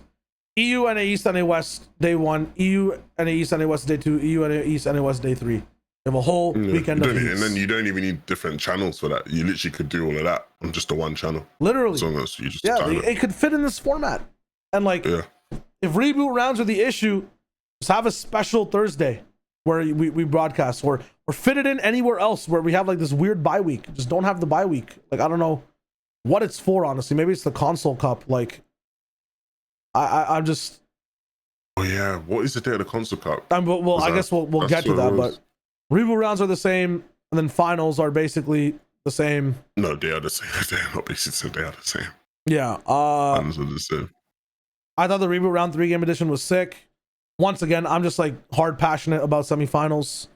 It's kind of taken away from. Because you're right. Yeah. Because certain teams, you just lose the hype and the build up of, we tell the story, coming into finals, we were able to tell the story of Taste and Nate and FNTASIA well, watching them in heats. And then in finals, it translates when you see them perform. Mm-hmm. Same thing for Queasy, Trilix, and Juriki, right? We're able to tell that story, in terms of, you look at some of the other heats, some of the players who did well out of those heats, you don't necessarily understand the story. Even going into reboot round, right? Yeah. You go into reboot round, Saver's team win a game, but like, you don't have a clue why? Other than, unless you watch. What did they lose? Unless you watch Saved, right? Yeah. And stream, you know what I mean? Like, you don't know why. You haven't seen that build up. So it's definitely important to watch the heats. Definitely important. We didn't get to watch Bizzle fall.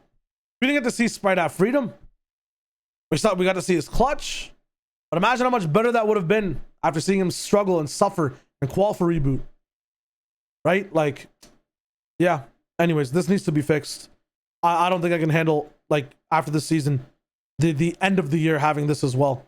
The end of this year has to have some type of experiment and have this fixed before we start doing some crazy shit like switching modes or going forward with some other outlandish things that possibly will end up happening, because there's only 4 FNTASIAs planned, right? And this is going to be the 3rd.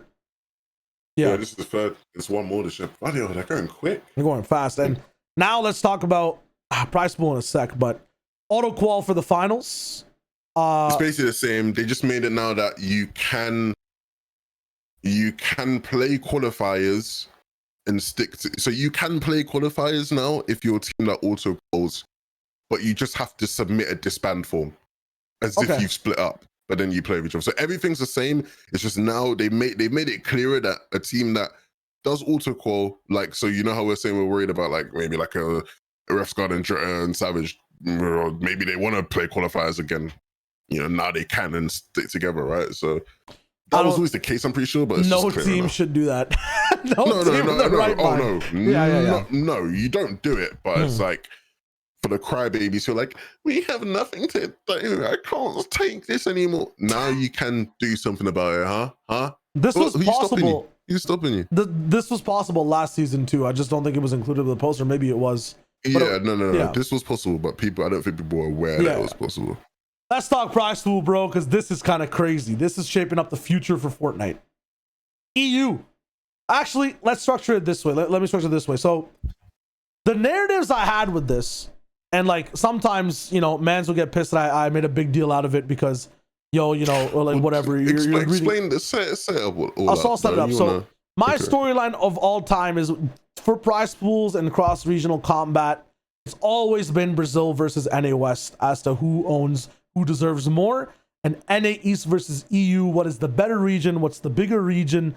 Who has better skill? Does skill matter? Does the population size matter? What are we looking at? And this is the first time that we've seen change happen. The first time we got this little pink box here, it wasn't change, it was an update we had as to what does prize pools look like for each region. Okay, this makes sense. We got the same purple box unchanged for the next season. And now there are changes after what happened. So in the NA West versus Brazil you want to fight, clarify, this changes to the ratios. The ratio is the total money is the same. Yeah. So the big thing that happened to be able, the 2 big switches were, first of all, Brazil versus NA West. NA West lost about $80,000 of its prize pool, and it looks like it went towards Brazil, or something went towards Brazil. Previously, these guys were both 300K locked, side by side. I believe I have a Connor Rio tweet to pull up. No, I closed all of them, but it is what it is. Previously, these things, I remember this. These were locked side by side, 300K, right? Even Stevens. 428 for Brazil, $128,000 boost to Brazil. That's a dub. That's a dub and a half. Huge dub. Actually, dude, I want to see if I can pull up the Connor Rio tweet in just a second, because there's more to talk about. NA East getting siphoned, bro. They lost 60K of their 60K off their prize pool, bro. Here it is. Here's the tweet. Yeah. So this is new, right? You can't see all of it. The EU stuff doesn't really matter that much. But old times, it was 300K. God damn it, bro. I'm scuffed. So 690 NA East, 1.35 mil EU, Asia 150K, Middle East 120, and then 90K for OCE. Okay. So remember this. Remember this. Okay. 300K lock, 690 for NA, 690K for NA East. We come through, boom, 635, 100. Absolute pay drop in NA East, bro. This is crazy for how it spells things moving in the future. EU got bumped. What is this? Why was this even needed? EU gets bumped 1.2K? Because this shows that like EU was getting less than it deserved for how many, because this looks like they're waiting around 1.2K, bro. Yeah. Why do they need 1.2K? Bro, we're finally getting what we deserve. This is the hard-earned money we've deserved that was being deprived of us. You NA peasants, yeah, we're just being overcompensated. And now EU and OC got a bump. OC got 450. I feel so bad for OC, got the bag, bro. $450. Hey, stop. Go on. But so this is the baseline thing, right? Every other region in the world got bumped. Brazil being the most.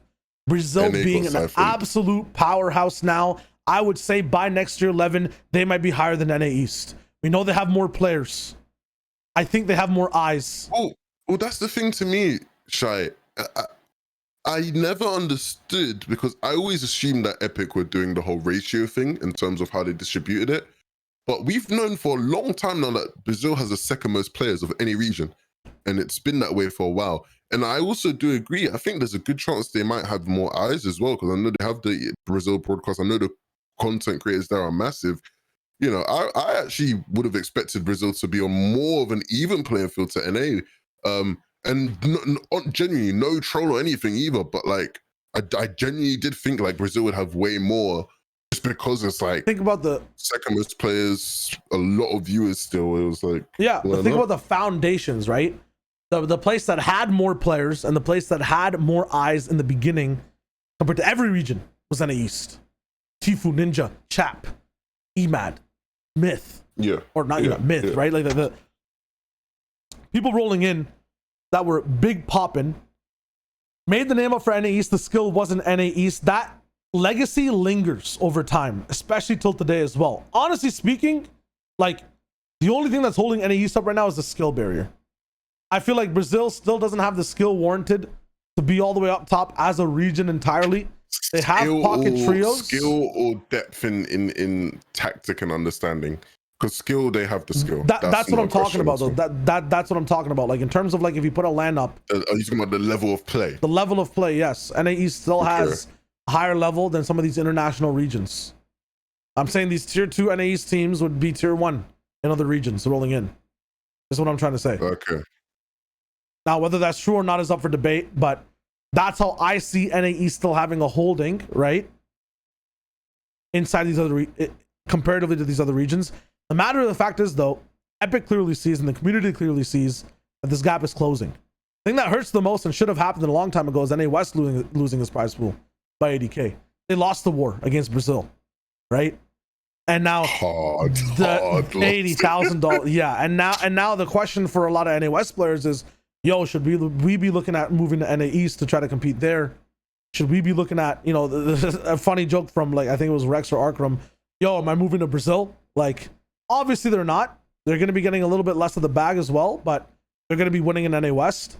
For all the this affects the tier 2, tier 3 players more so than absolute tier 1s, because the tier 1s are going to be staying in top 10, top 5, eating there regardless every week. But we can see where the scales are starting to tip, and when a scale tips 11, it has weight to it. It doesn't just go ew, it goes woo. You know what I mean?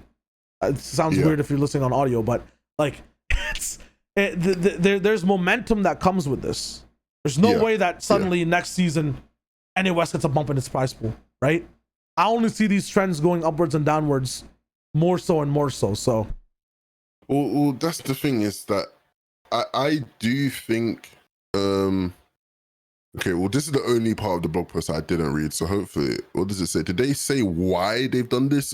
Did they specifically say it's to we've do slightly with altered the prizing allocation to better represent the competitive engagement and participation in each region. So what this tells me is less people in NA West are playing, less in NA East. Asia, ME, and OCE actually have more people playing now compared to before. Yeah. Or maybe it's just now that with the less NA, it's more representative, because it doesn't necessarily mean there's more. It might just mean that it's more representative of like how many people were. Like I said, like EU, for example, right? Okay. EU getting that 1K more is like an example. I don't necessarily think that's to represent EU maybe getting more, but it's more like in the ratio, EU is now getting more of they're getting even pop. But my question is then, right, why take away from NA East and NA West? It's clear it's because their participation was over reflected in the past. That's what I think as well. That's what I think. I think those two regions were over reflected in the past, and so now Epic are more so, you know, making things what they are. But at the same time, I look at that as a whole, and I don't know how League does it, and I don't even know what the plan will be for, like, you know, games like Valorant, and even I don't know how they still do it in CS, but like, I do feel like when you have more international LANs, you can start to do it more on skill. Like, at the end of the day, all Epic can do it on is the engagement, is the numbers, right? If we had a bunch of international LANs, then you can start to do it on skill, where it's like, if on international LANs, Asians are like just the best players, you give them a higher percentage of the pool, like, do you know what I mean? Like, and I think that'd be fair, right? Or like, you divvy it up that way, but you know, at the end of the day, I don't think anybody can get I don't think you can get mad, because at the end of the day, all Epic have is the numbers, and if the numbers are showing your regions in shambles, then your regions in shambles. Sorry to the NA people, but North America is in a drought, and Brazil lost a rain there. They're eating real good. Middle East got the most significant bump out of all the regions that weren't Brazil. What was Middle East before? Middle East was just 120K. They got 2.25K comparatively to $600 here, 450 here, and 1.2K here. So there's something stirring in the Middle East. And so much, bro.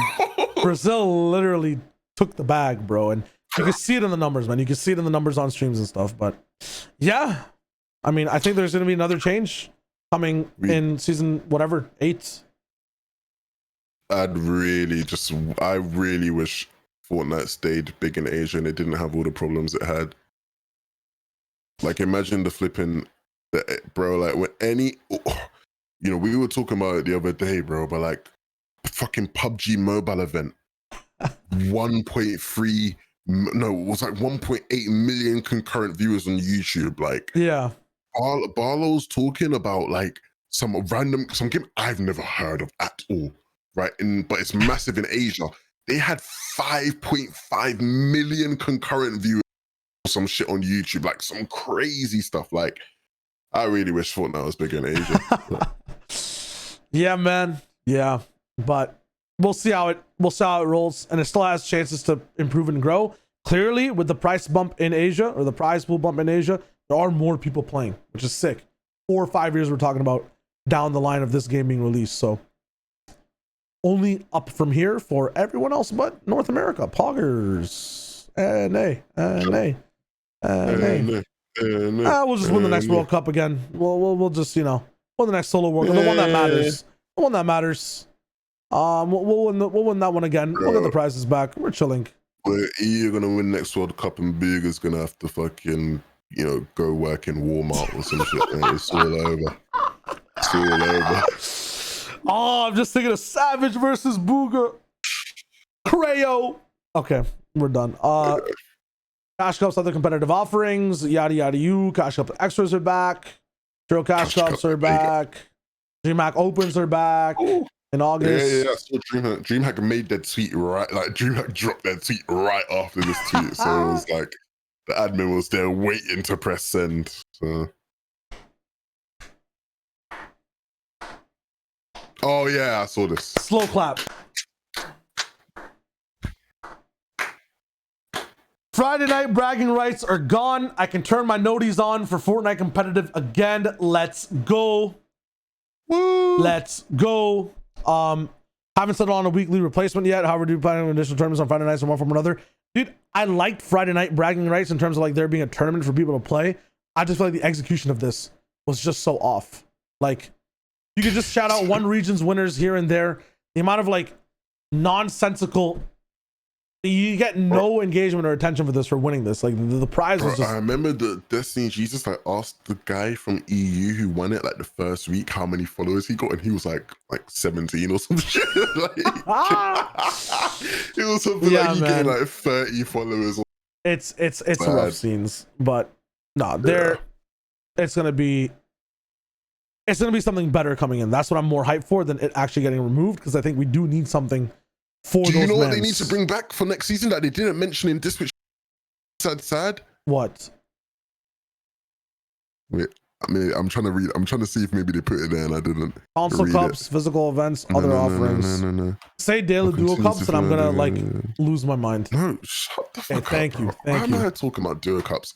The scrims that we had in EU during the season. The aura scrims. We need the aura scrims back. By the final day of aura scrims, they got them to a stage where if those ran regularly, this game would ascend to new heights. They were such good games, and I really hope those are brought back. Really, really hope those are brought back. And you know, it really does give me a lot of optimism that those worked, and so hopefully they bring those back. And I'm sad they're not mentioned here, but we need those back. To the powers that be, bring it back. AJ Tracy Diggity, bring it back.